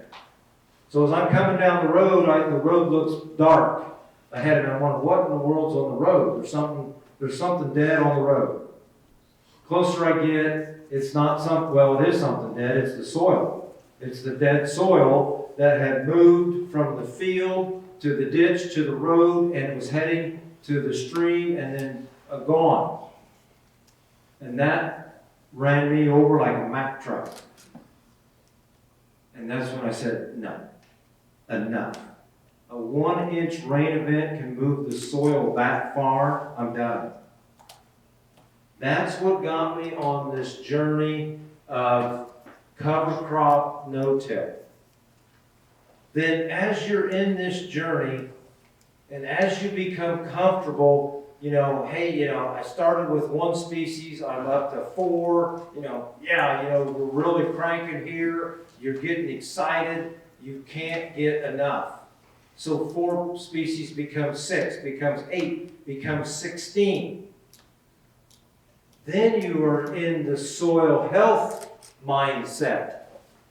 Okay, what are we going to do to continue to build soil health? We think we've already been doing it up to this point, but now what is really going to crank this thing into high gear? Starting to reduce inputs. The first way that I started to reduce chemistry was by reducing the rate that was used. We were told by every retail plant in the area that if you want to kill 5-foot tall rye, you better spray 44 ounces of Roundup. And I'm like, you gotta be kidding me. We're gonna go twice off label. That's what you need to do to kill that rye. Well, they're wrong. You can kill that rye with 12 ounces of Roundup. That's how I started to reduce the chemical load. It wasn't by just taking it away, it was by reducing the amount that was being put on. That's when you, then again, you're smiling inside when you see 12 ounces wilt and wither 5-foot tall cereal rye. This can be done. But there's so many things to think about here. That cereal rye is very close to being done in its life. It's ready to put a seed head on and fill seed, and what else is there to do? Its life is over. So you are so close to the plant's natural death that when we're terminating with the crimper, it all works together. That's what got me to where I am today. So I hope that helps explain. And like the last part of my prior presentation, those are things that I hope will help you. Those were my stumbling blocks that I hope to then help you jump over me by 5 years and not do all those things. All right, now, the next part, yes. Could you explain your first 2 episodes of cover crops as far as yield? The what now? The first field? The first 2 times you. Yeah. Okay, he wants me to talk about the very first time that we tried the cover crops. And I've told you many times, you need success that first time out. Okay. I had decided, we've been no-tilling soybeans. I had decided that it was time to bring cover crops in. I don't know a thing about what I'm doing, but we're going to do tillage radish. I picked tillage radish because it winter kills, and if you can get it planted decent in the fall, it'll give you good growth. It puts a big old root down to mitigate compaction, and it's got a big old tuber that's where all those nutrients have pulled up. They're in that tuber now, ready to rot and re-release. You know when you got a good radish crop is when all the neighbors wonder what that terrible stench is in December. That's when you got a good radish crop. That's what we had. I didn't know what I was doing. You look it up, you research, they say, you know, some guys put on a ½ pound, some guys put on 2 pounds, some guys put on 1, 3. You know what? If 3 pounds is good, 6 has got to be better. So that's what we did, 6 pounds. It was so thick you couldn't see anything. But that's okay. We didn't have any fall weeds, no fall panicum, no henbit, none of that stuff. And these tubers were huge. And then that next spring, we no-tilled corn right into that. And that fall, that was the best yielding field on the farm. Wow, I am hook, line, and sinker. I'm in. I had success on that first time. That is what got me energized. And farming is fun now. I mean, I don't know what conventional folks talk about. Chisel points? I mean, I don't know what they talk about. But when we're in this arena of what we're trying to do, this is crazy, wacky stuff. Does it all work? No. Most of it does. All right, let me move. Does that satisfy your... All right, let me move on here. Good data leads to good decisions, which puts you in a position of strength. There's 2 or 3 things you understand by me now that I drive home, and data is one of them. You can't have enough data. This slide here is the most powerful slide in my presentation. Period. This is a slide of stability. I could not have gotten this slide put together if I didn't have 20 years of data to build it. So our journey is somewhere over here off the screen. Time is down here on the bottom. Yield is on the vertical axis. Standard deviation is yield. So what I'm trying to describe here is before the implementation of cover crops, and not only before that, but the building time that it takes to see the change from the cover crops, we had a yield variance of almost 30 bushel in a field. That's a lot of bushel change in a field. Now, with the implementation of no-till and cover crops, we have flatlined this out, and our variance now is less than 5 bushel. The system is stable. Soybean, same thing. Used to be 9 bushel, now it's less than 3. So now, back to my previous slide. I'm in a position of strength now. If the market rallies, which there is so much disarray in the world right now, so much. We've got weather issues, yes. I'll agree with you, Rick. I never really thought about that over the years. We've been in cover crops and no-till for a long year, but we never had that. You know, like you saw, I remember years ago, you'd always have a bumper crop, and the next year you'd just be kicked on your ass. And over the last 10 years, I've never had that. When people had bad crops, we've had good. Yeah. And it's something I never really gave that a thought. It's something that needs to be brought up. Yeah. It's really, I appreciate you bringing that up, because we don't see that anymore, the variable out there like we used to. Yeah, and the system gets real stable here. You wouldn't think it would, but it does. And again, it goes back to that building soil health, the balance, working symbiotically with Mother Nature, all of these things, staying off your fields until they're fit to be on. All these things, yes. Rick, is that data available online or anything? No, Oh, no, okay. sorry, Yeah. it's not a- yet. We're videotaping this, and it's gonna be on the website. No, he means the data that I had to get to this, is what he means. Yeah. No, I'm not gonna hand that over, not just yet, so.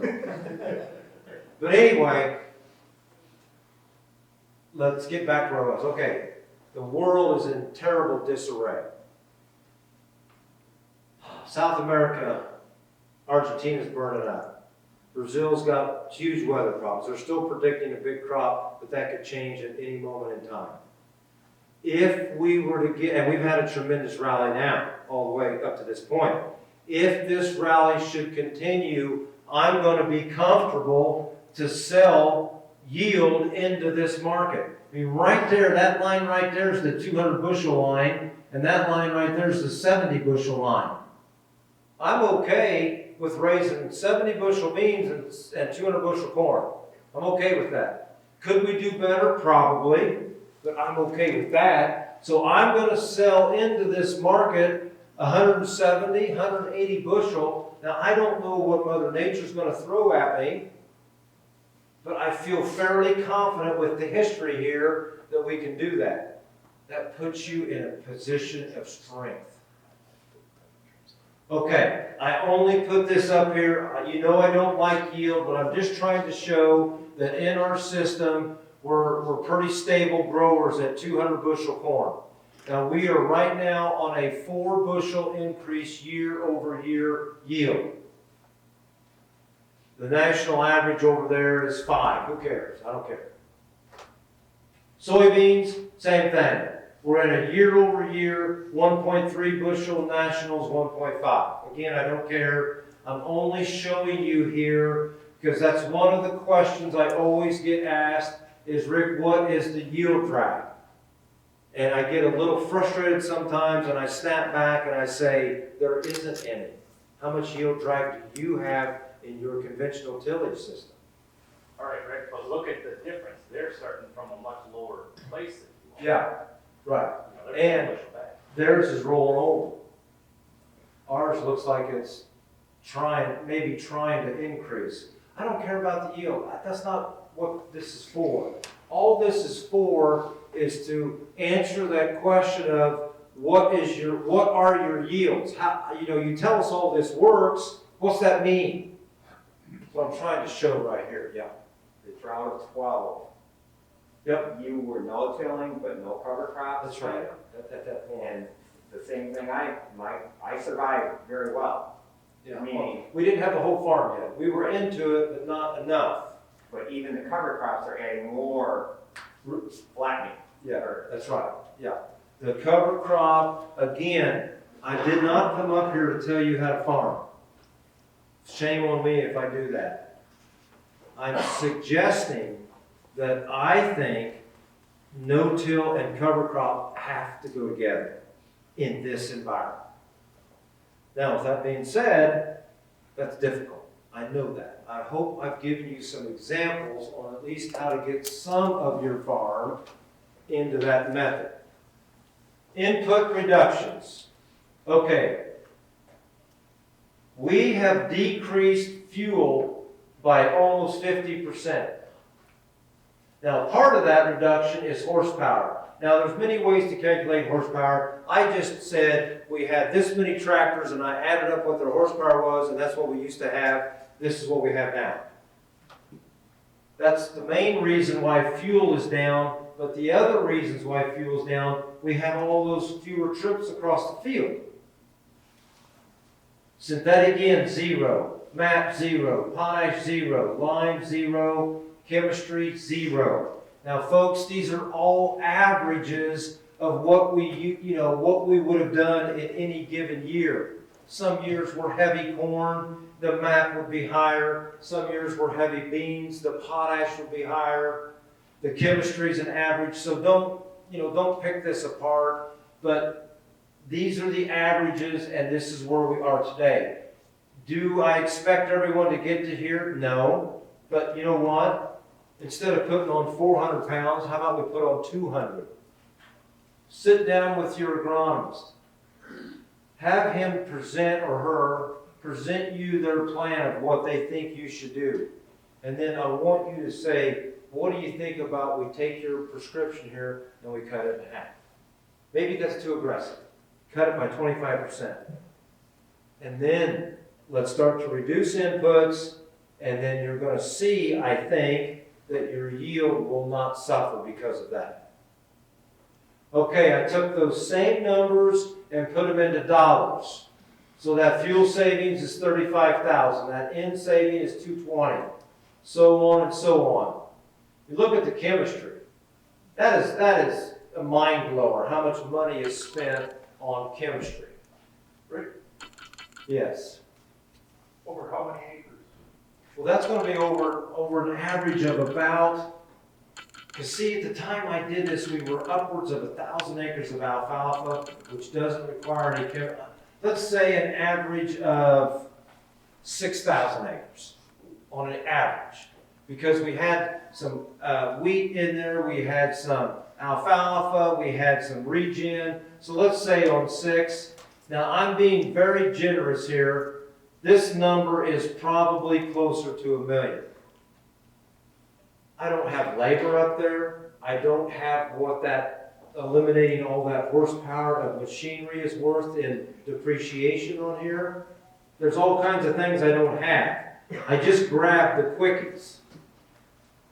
The point is there's a lot of money to be saved here, and if you're not with me, then cut that number in half, and $400,000 is still a lot of money.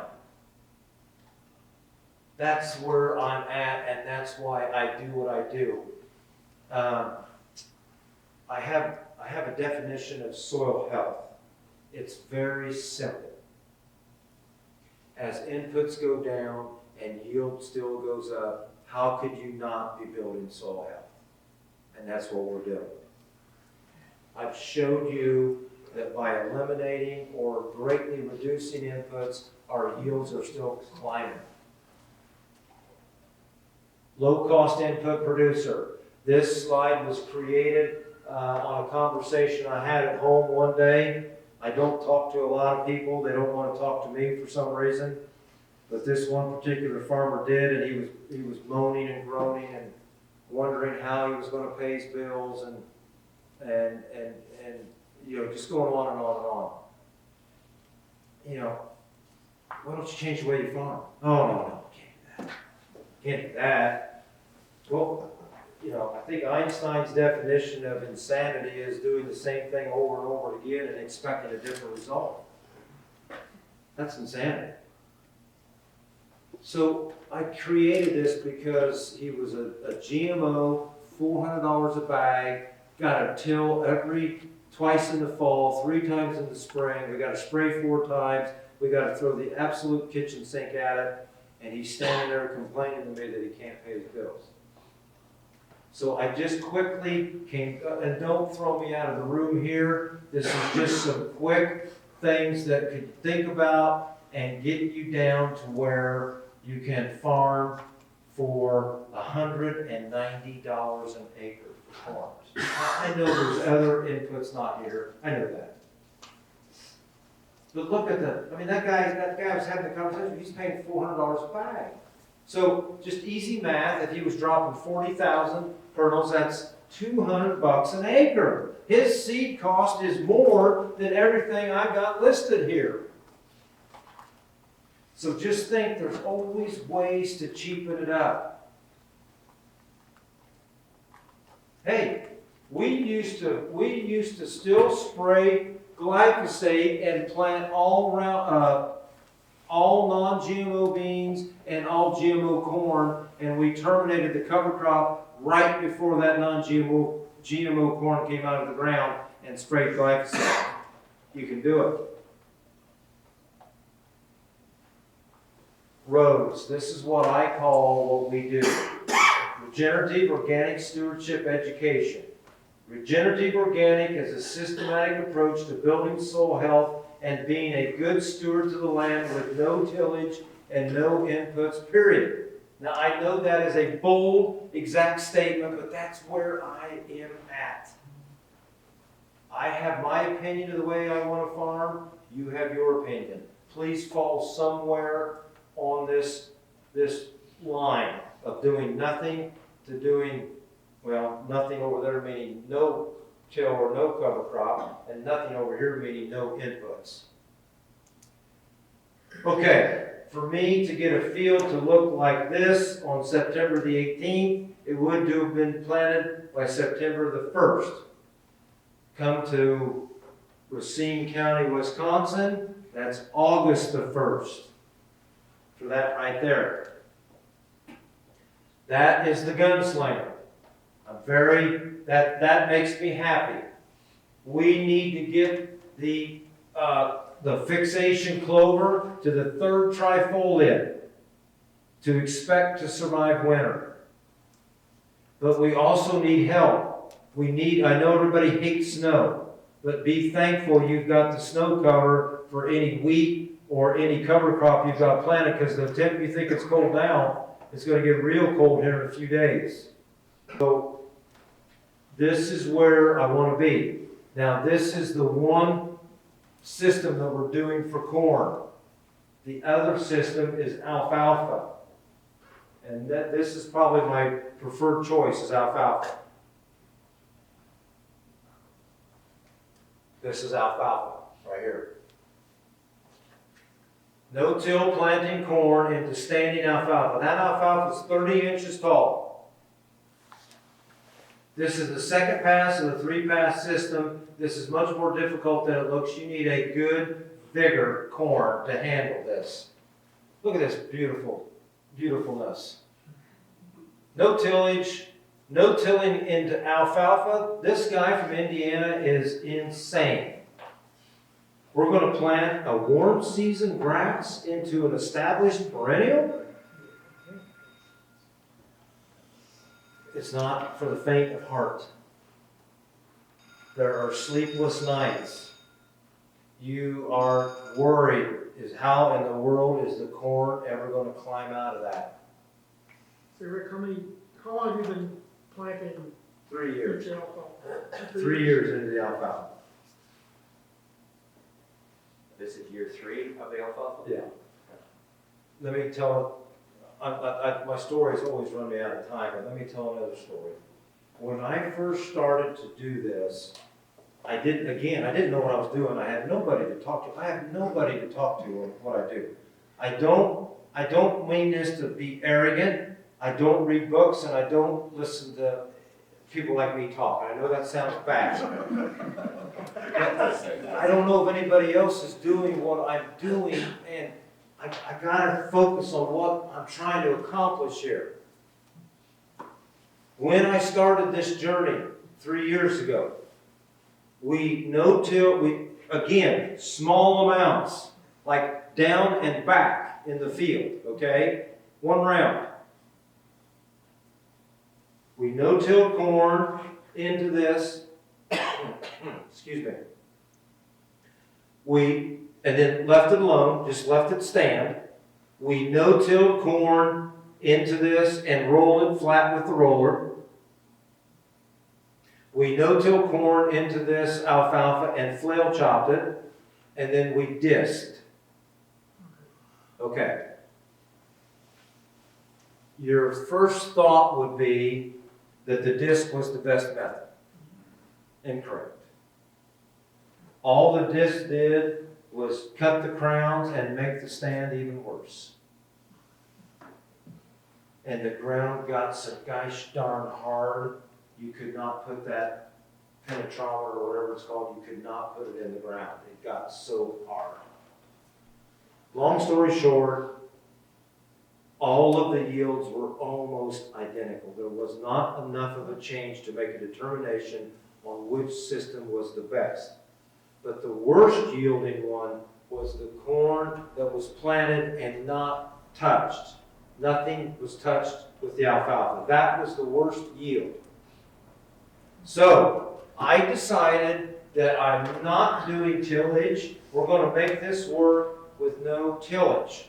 So then when you get to this point, there's another video, I'll just show it because I like these videos with the drone, they're pretty cool. Same thing, just a little different angle from the drone.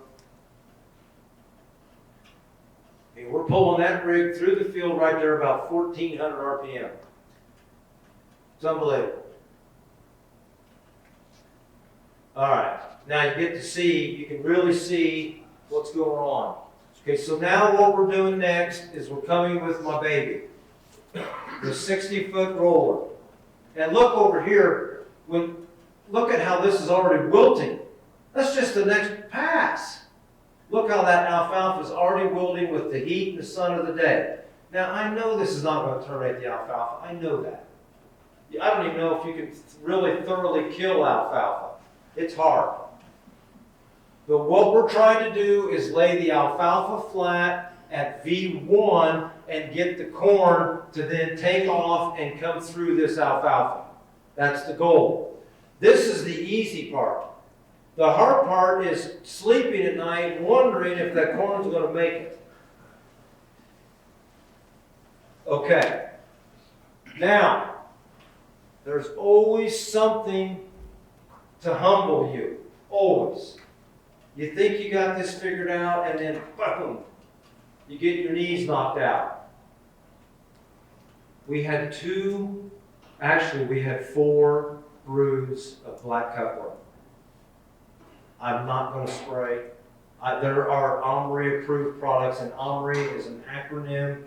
It's the organic organization that approves products to be applied to an organically certified field.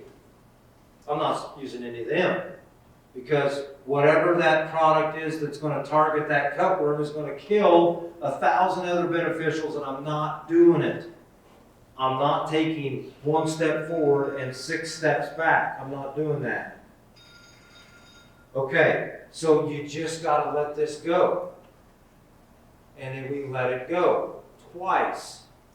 That's why I started this off with this is perseverance. But like I told you earlier in my presentation, when I show a process in the field, it's the same field on every process. So that field that we planted in, the field that we rolled is this field. This is what that field looked like then on August the 2nd.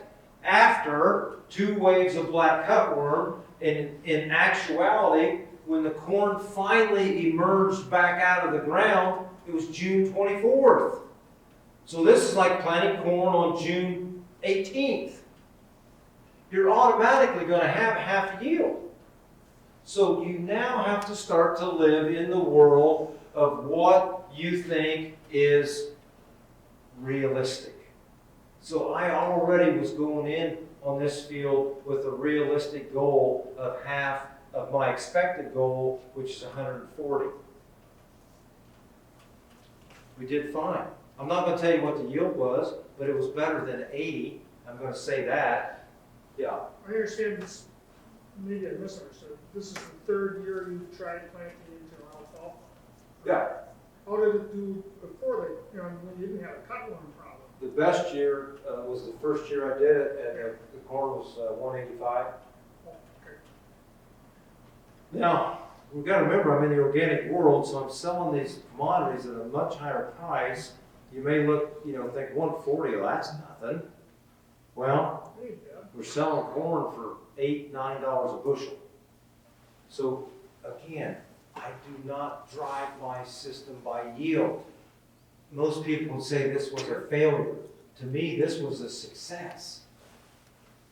We survived 2 waves of black cutworm, and what happens with alfalfa, we laid that alfalfa flat, so it's 30 inches tall, we laid it flat. Now, it's not going to stand back up, but what it's going to do, it's going to do this. So it's going to maybe get 10 inches tall now. Well, that's competing with that corn. I mean, this, I added some gray hairs on this one. This was tough. But I have to give you the whole story because I can't just tell you all the positives because there are a lot, but there's also stuff like this that happens. I'm okay with this. Now, to finish the sequence here, what happens to the alfalfa? Right? Okay. If this works like it's supposed to, the corn, let's go back to my 70-30 rule. 70% cover crop for suppression, 30% cover crop suppression by cash crop. I'm now going to use that for this alfalfa. The alfalfa has been the weed control up to canopy. Now the corn is canopied, and the corn is now going to starve that alfalfa from sunlight, and it's going to smother it. And it is going to terminate that alfalfa. It is going to, in August, the alfalfa looks like it was attacked by weevils.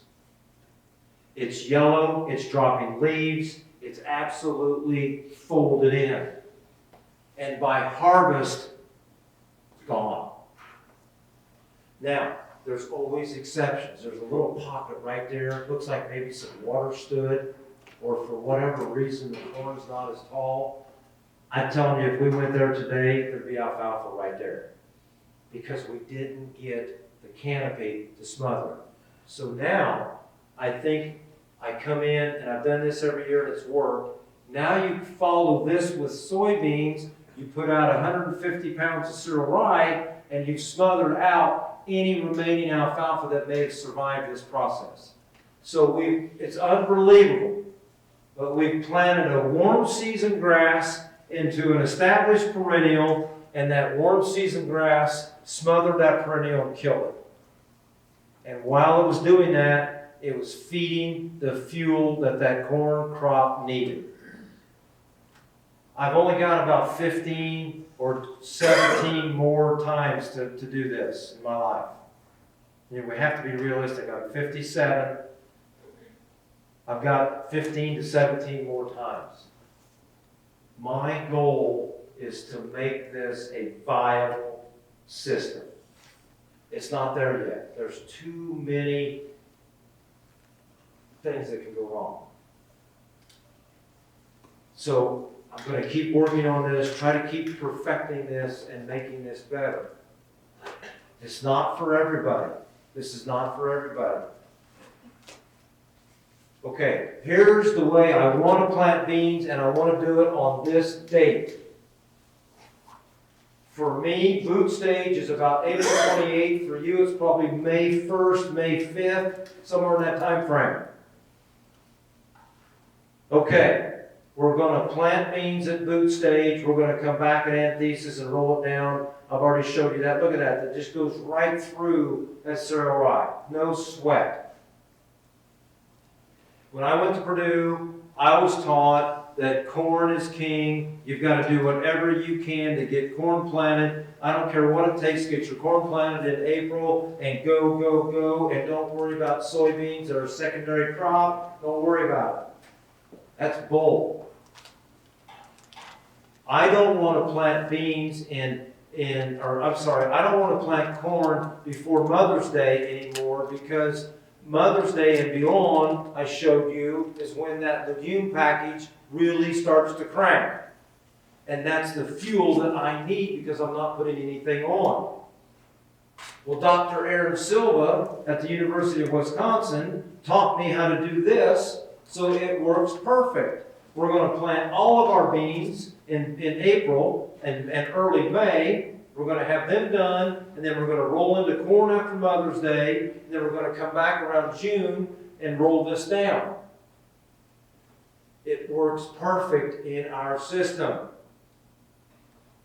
Now, this is another slide that shows the flexibility you've got to have. I want to be planting on April 23rd, but the weather wasn't fit on this field. This was a wet farm. I know that. I know it's going to be at the end. Well, when we got here with the planter, it had already reached anthesis. So, okay, fine. Then plant the beans, and the next day we're going to roll it. That's what we did. Again, that field is that field. That's July 16th. Absolutely amazing. No inputs of any kind. That field stayed like that all season. That's the same field on October 17th. We had neighbors' fields that had Waterham and Mare's Tail and whatever else exploding after 4 sprayer passes, and this had 0 chemicals. That's pretty darn clean, I think.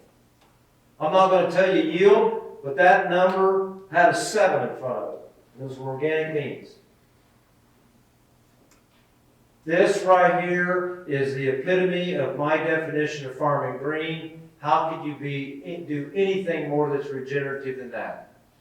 I mean, that makes me happy.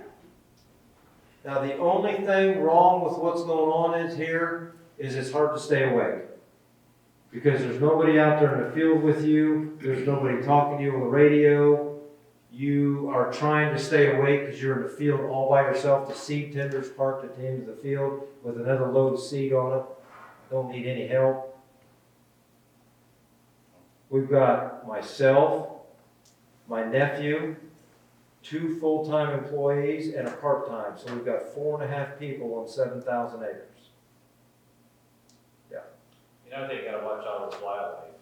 Wildlife. Yeah, I almost took some deer out with that. You get that taller cereal, right? They will be out there. Well, yes, and the roller crimper takes a lot out too. Yeah. What speed you roll, correct? About 5.5, 6 mile an hour. You don't want the roller to bounce, so you get that speed where it just glides. I injected this slide last night into this presentation. I should have done this from day one. I apologize. This is the Grassland Oregon Survivor Pea. I think this is very interesting for you folks here. Look at the date that I planted those peas. November the 1st. And by December the 10th, look at the growth we had. There's the pea right there. Look at these roots down here. Here's what I did. I took my spade and I went in and I pulled it out and I took what came out with the spade. So we got these. This was on December the 10th. I'm pulling out of the ground three worms here and this monster earthworm right here and all these peas. And there's a corner to give you reference of size. Now here's why I think this is a big deal. This opens up your window to plant legumes by 30 days. So now when we sit down and say, well, Rick, I can't get clover planted in time, I agree. I'll bet you can now do the Survivor pea.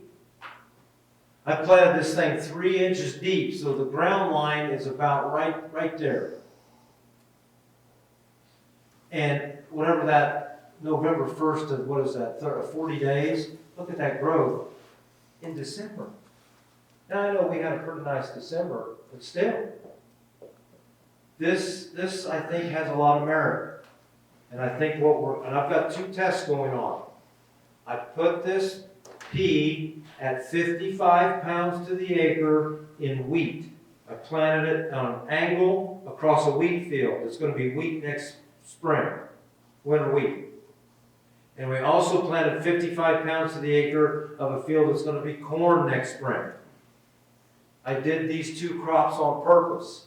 I did the wheat because I'm not sure that pea is going to be able to fix enough nitrogen to help that wheat crop. I don't know that, but I have to test to find out.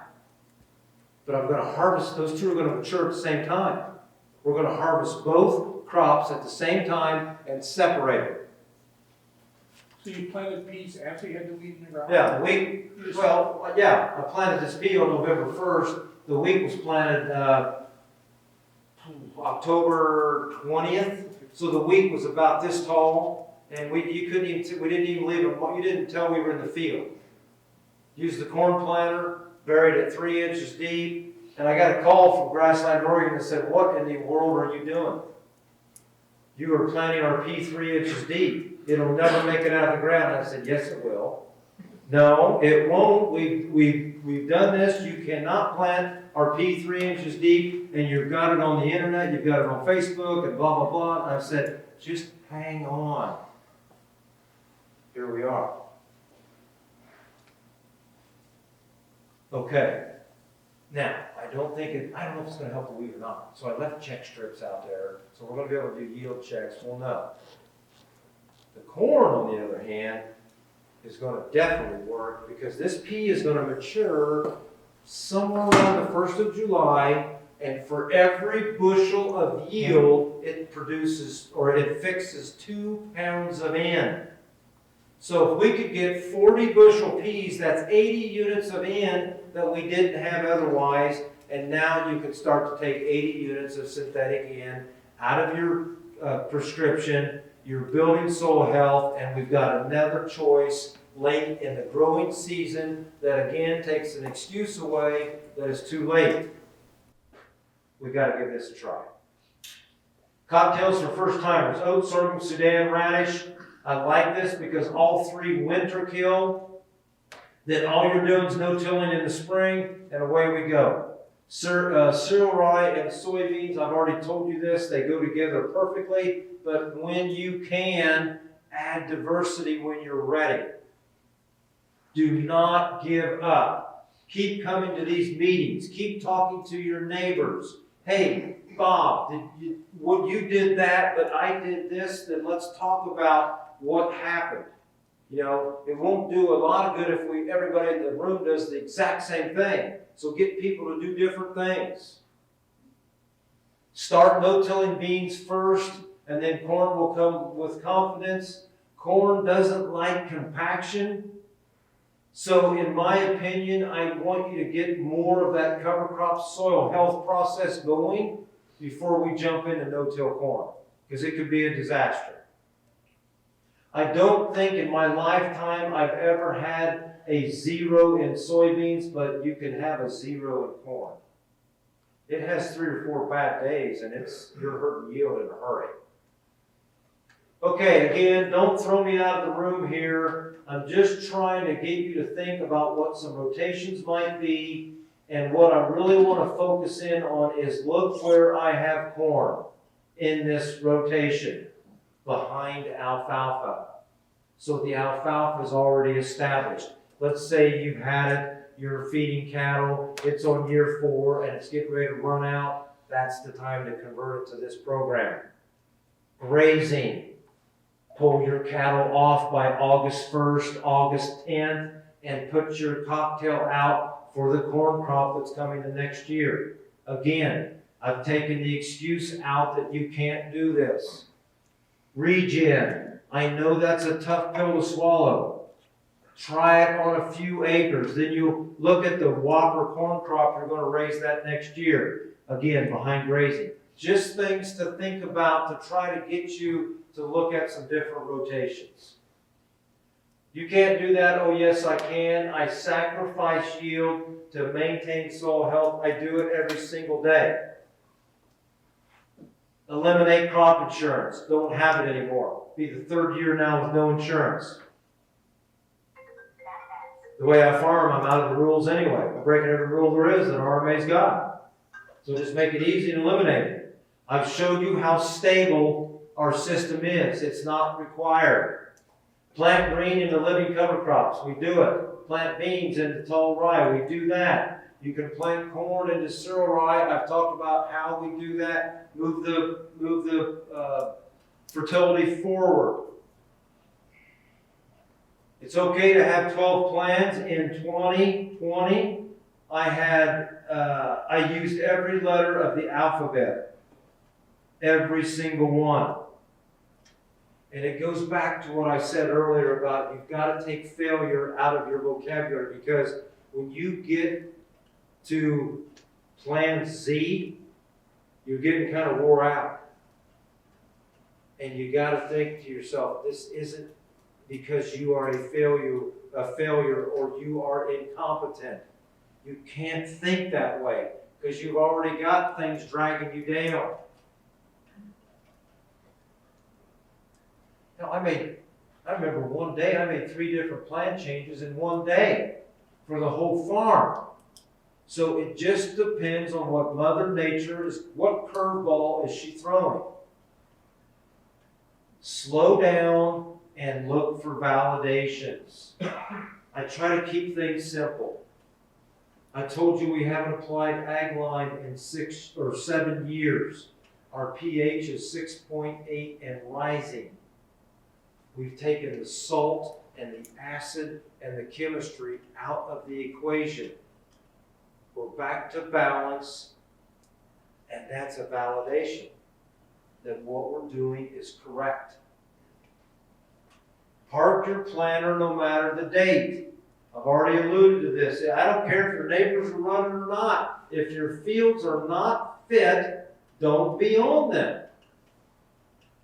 Now, if you really want to get serious about what we're doing, go sell all your tillage equipment.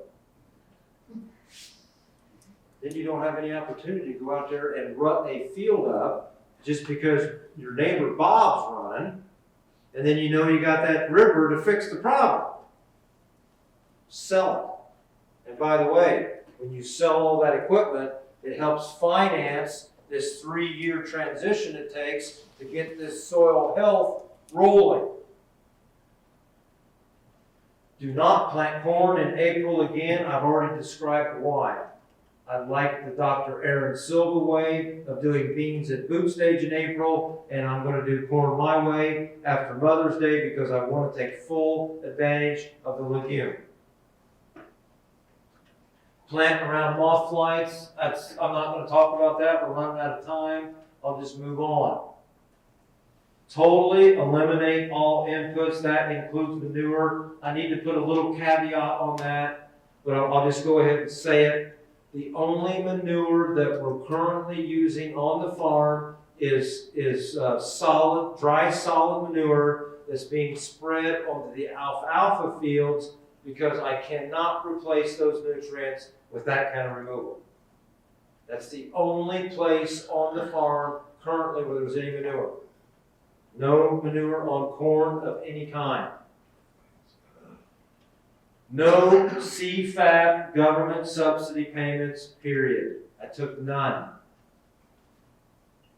I am not going to be a hypocrite and stand up here and show you folks how we've taken everything away, all inputs, and then I'm going to stand out here for a government handout. And it's not even from the government. It's from the taxpayers. No more. And and my current farm enrollment is expiring, and I'm not signing up for any more farm programs. I'm done. This is going to work, and it's going to be standalone. Grow the nitrogen we need with legumes. Regen acres. A lot of this stuff I've already covered. Certified organic with no tillage, 3-pass system. To me, that is huge. If we can figure out how to raise organic crops without destroying the soil, that is huge. To truly be regenerative, you need to take everything away, everything. I've already driven that home. If you are not uncomfortable with what you are doing, then you are not trying hard enough to change. Now just think about that for a minute. I don't care if you're a farmer, I don't care if you're a CPA, I don't care what you do in your life. If you're just constantly hitting the easy button, that's not any change. We've got to get a little uncomfortable. I challenge everyone here today. I think you'll like how it feels. Now again, you don't have to get crazy wacky like I am, but please join me somewhere on this journey. I'm proud to be a farmer, but I am way more proud of the way I farm. I call it regenerative stewardship. Thank you very much.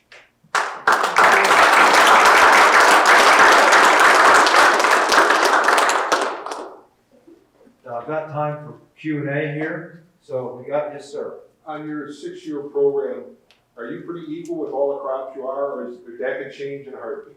Yeah, there is, that regen's tricky. I can't have 1,500 acres out on regen, okay? Last year we had almost 500. This year we're going to have 400. Last year we had 4,000 acres of beans. This year we're going to have 1,500. So it rolls around. It's not a set percentage of each one. It depends on many factors. Did y'all hear his question? The rotation, are they about even across those 6? No, they're not. Do we have cattle in the equation? Is there infrastructure on what field has what field has a fence? What field has water? Can I take the cattle there yet? All this plays into the factor of where we are going to be in that rotation. But here's what I will say. When you step into the organic world, it is required to submit a 3-year plan.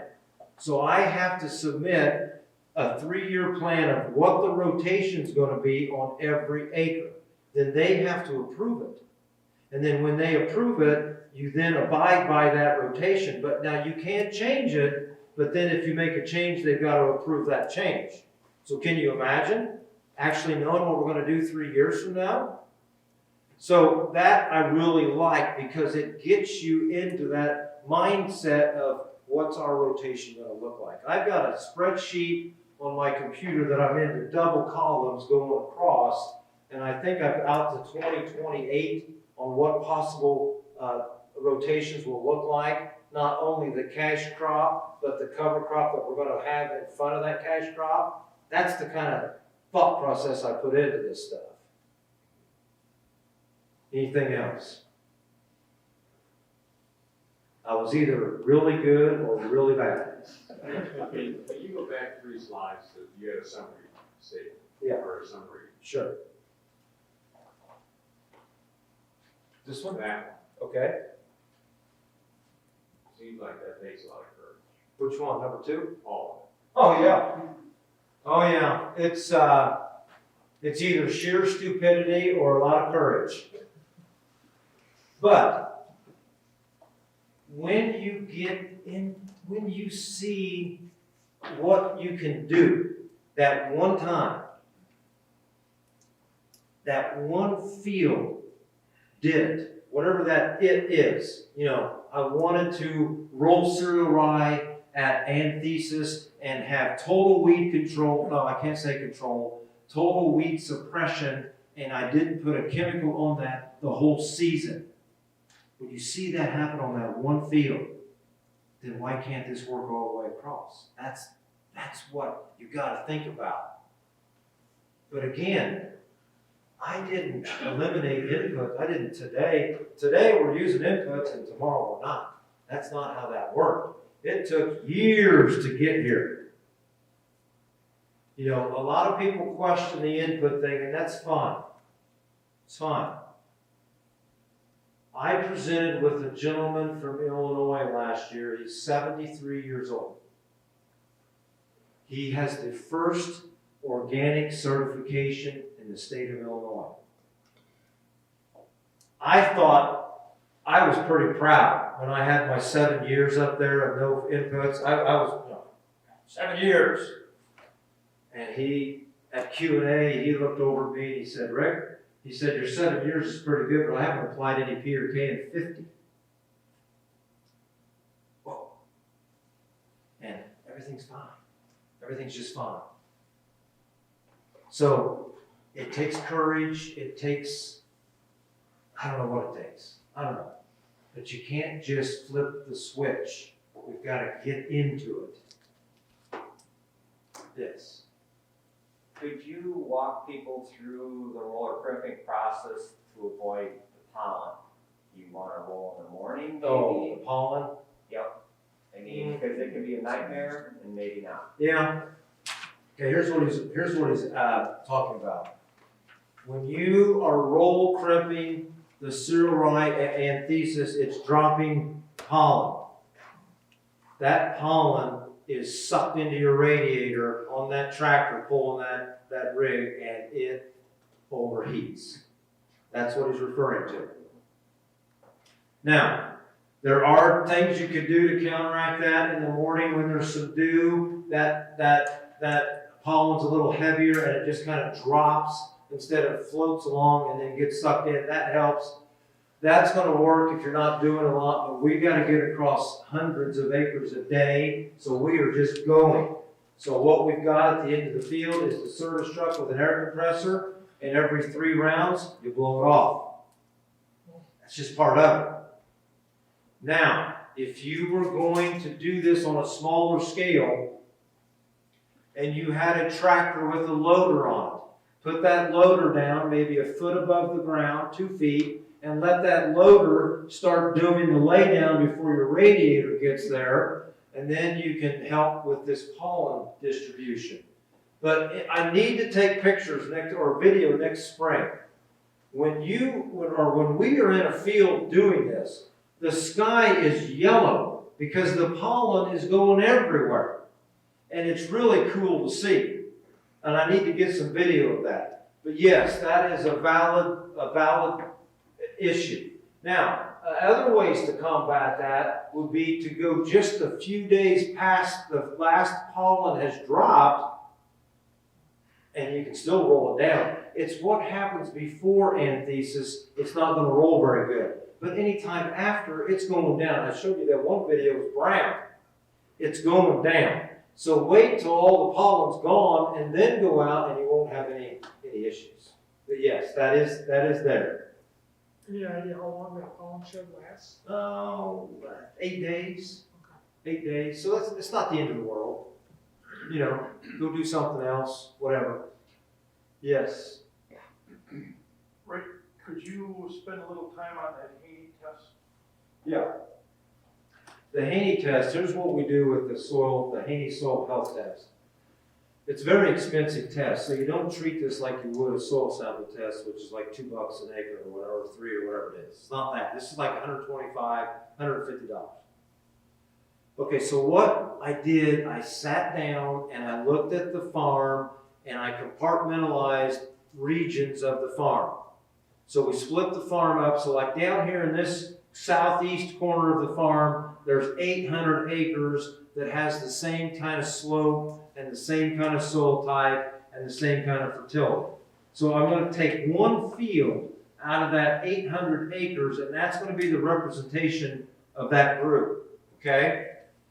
We're going to take a test in the spring, and we're going to test the highest productive spot in the field, the lowest productive spot in the field, and the average productive spot in the field.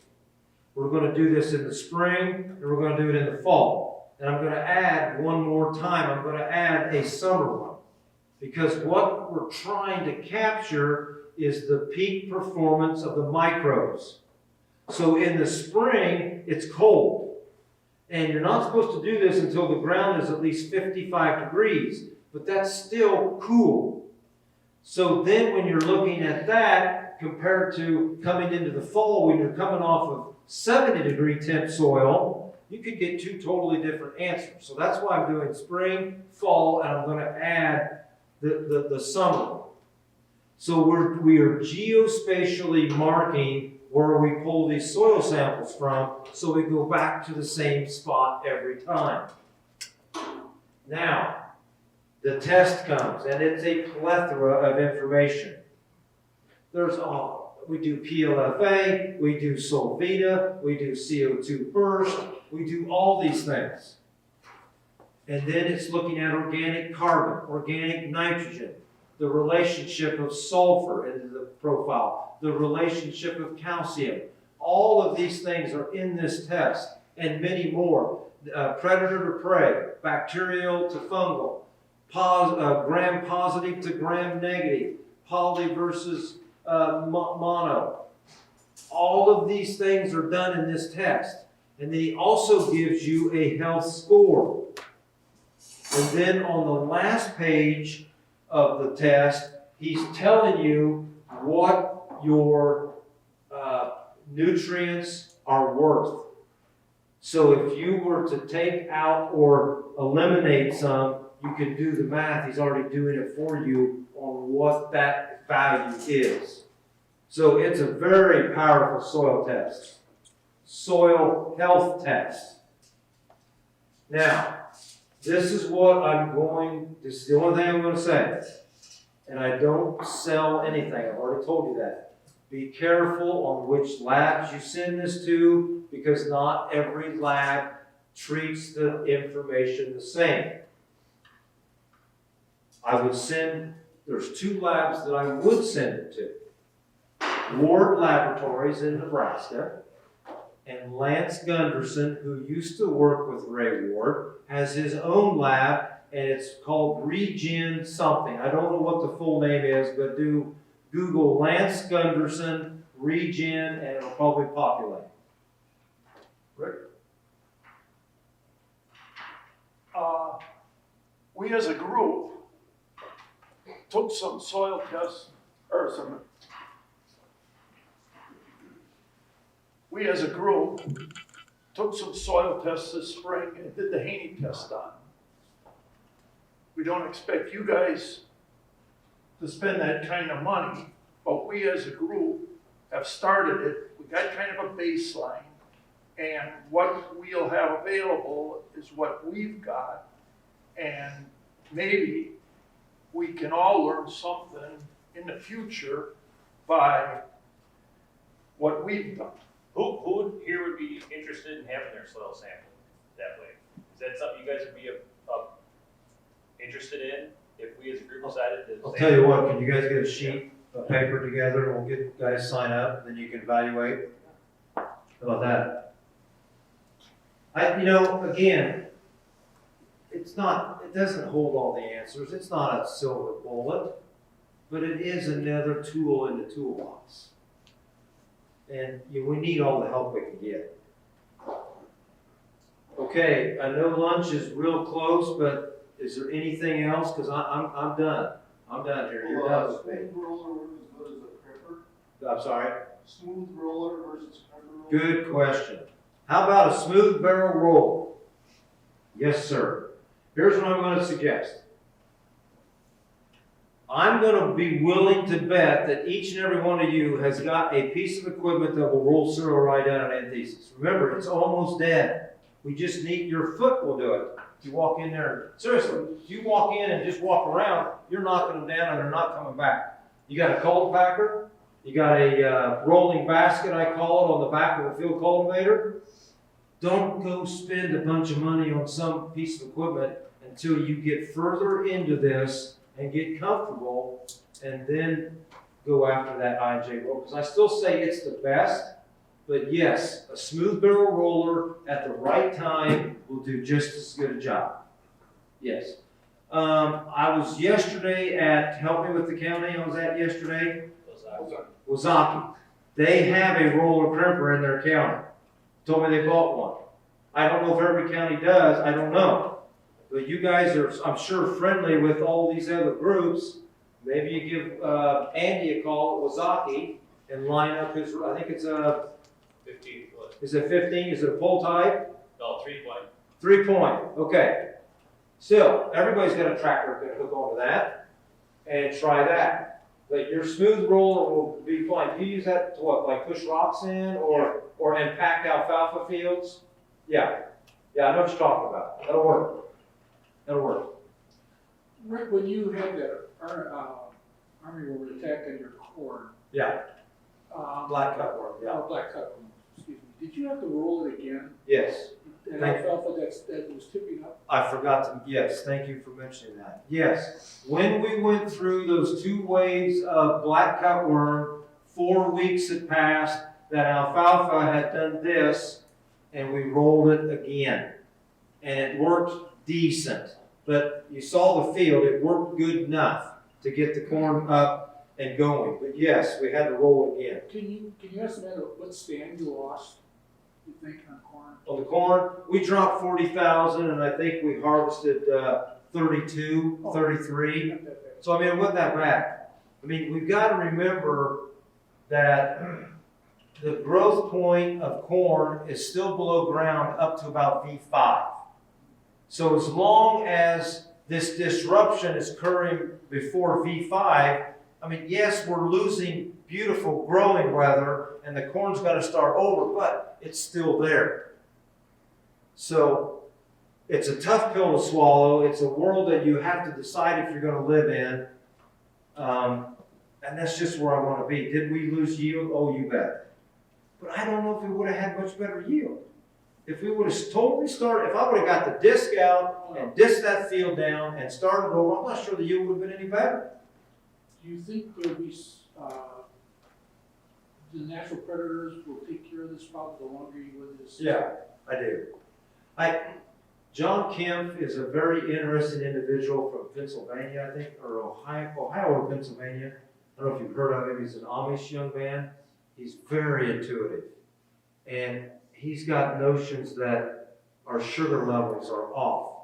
And that's why the sugar is what's attracting the armyworm and the black cutworm. So once we do something to get the sugar levels lower in that cereal rye, they won't be here anymore. I agree with that. It's not the cereal rye.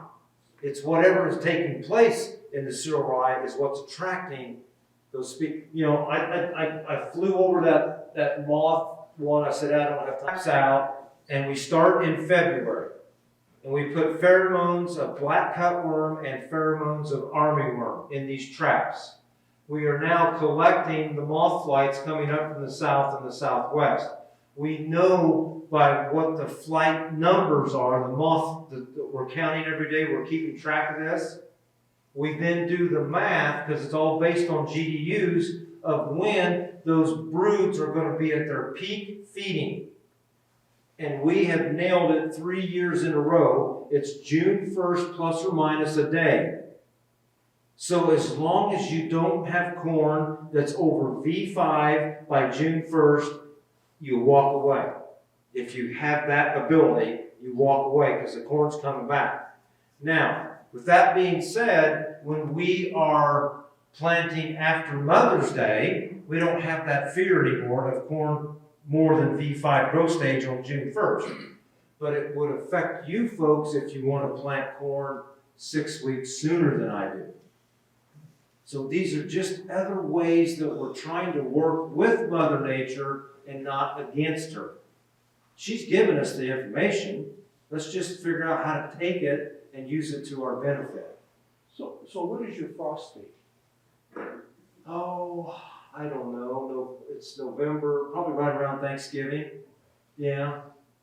I mean, it varies, but it's probably around Thanksgiving. I will plant like that gunslinger that's got those warm season species that are going to die. I will plant that up until October 15th. But, let me put a caveat on that.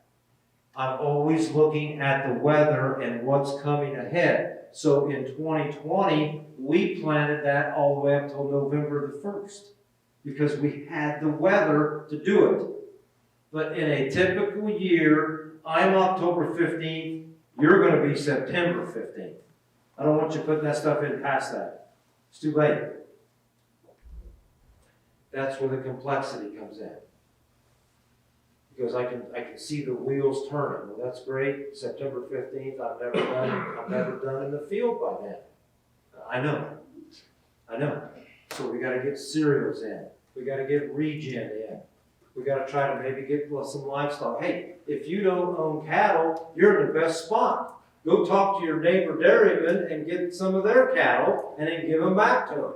It's just like a boat. The best boat is your buddy's boat. Because you get to go enjoy it, and then he gets to fix it, put the gas in it, and take care of it. Same thing. One more question.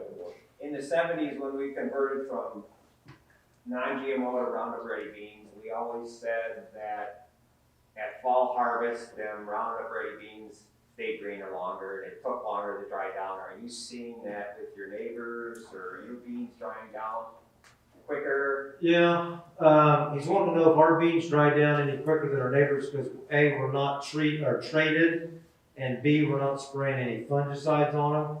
I would say our neighbors' beans are greener than ours longer, but with the power of the equipment now and the combines, they're all cutting butter beans. And yeah, and they go in the bin and then you put air on them and then in a week the butter beans are down to break, you know how it is. So, but yes, I'm seeing those kinds of changes take place. Our crops are maturing sooner, maybe more even than the neighbors' fields are. Yeah. Well, again, this has been a great honor to be up here. I love this state, I really do. Please keep plowing forward. You've got a lot of good things happening, and I'm absolutely honored to be part of this, so thank you. Thank you very much.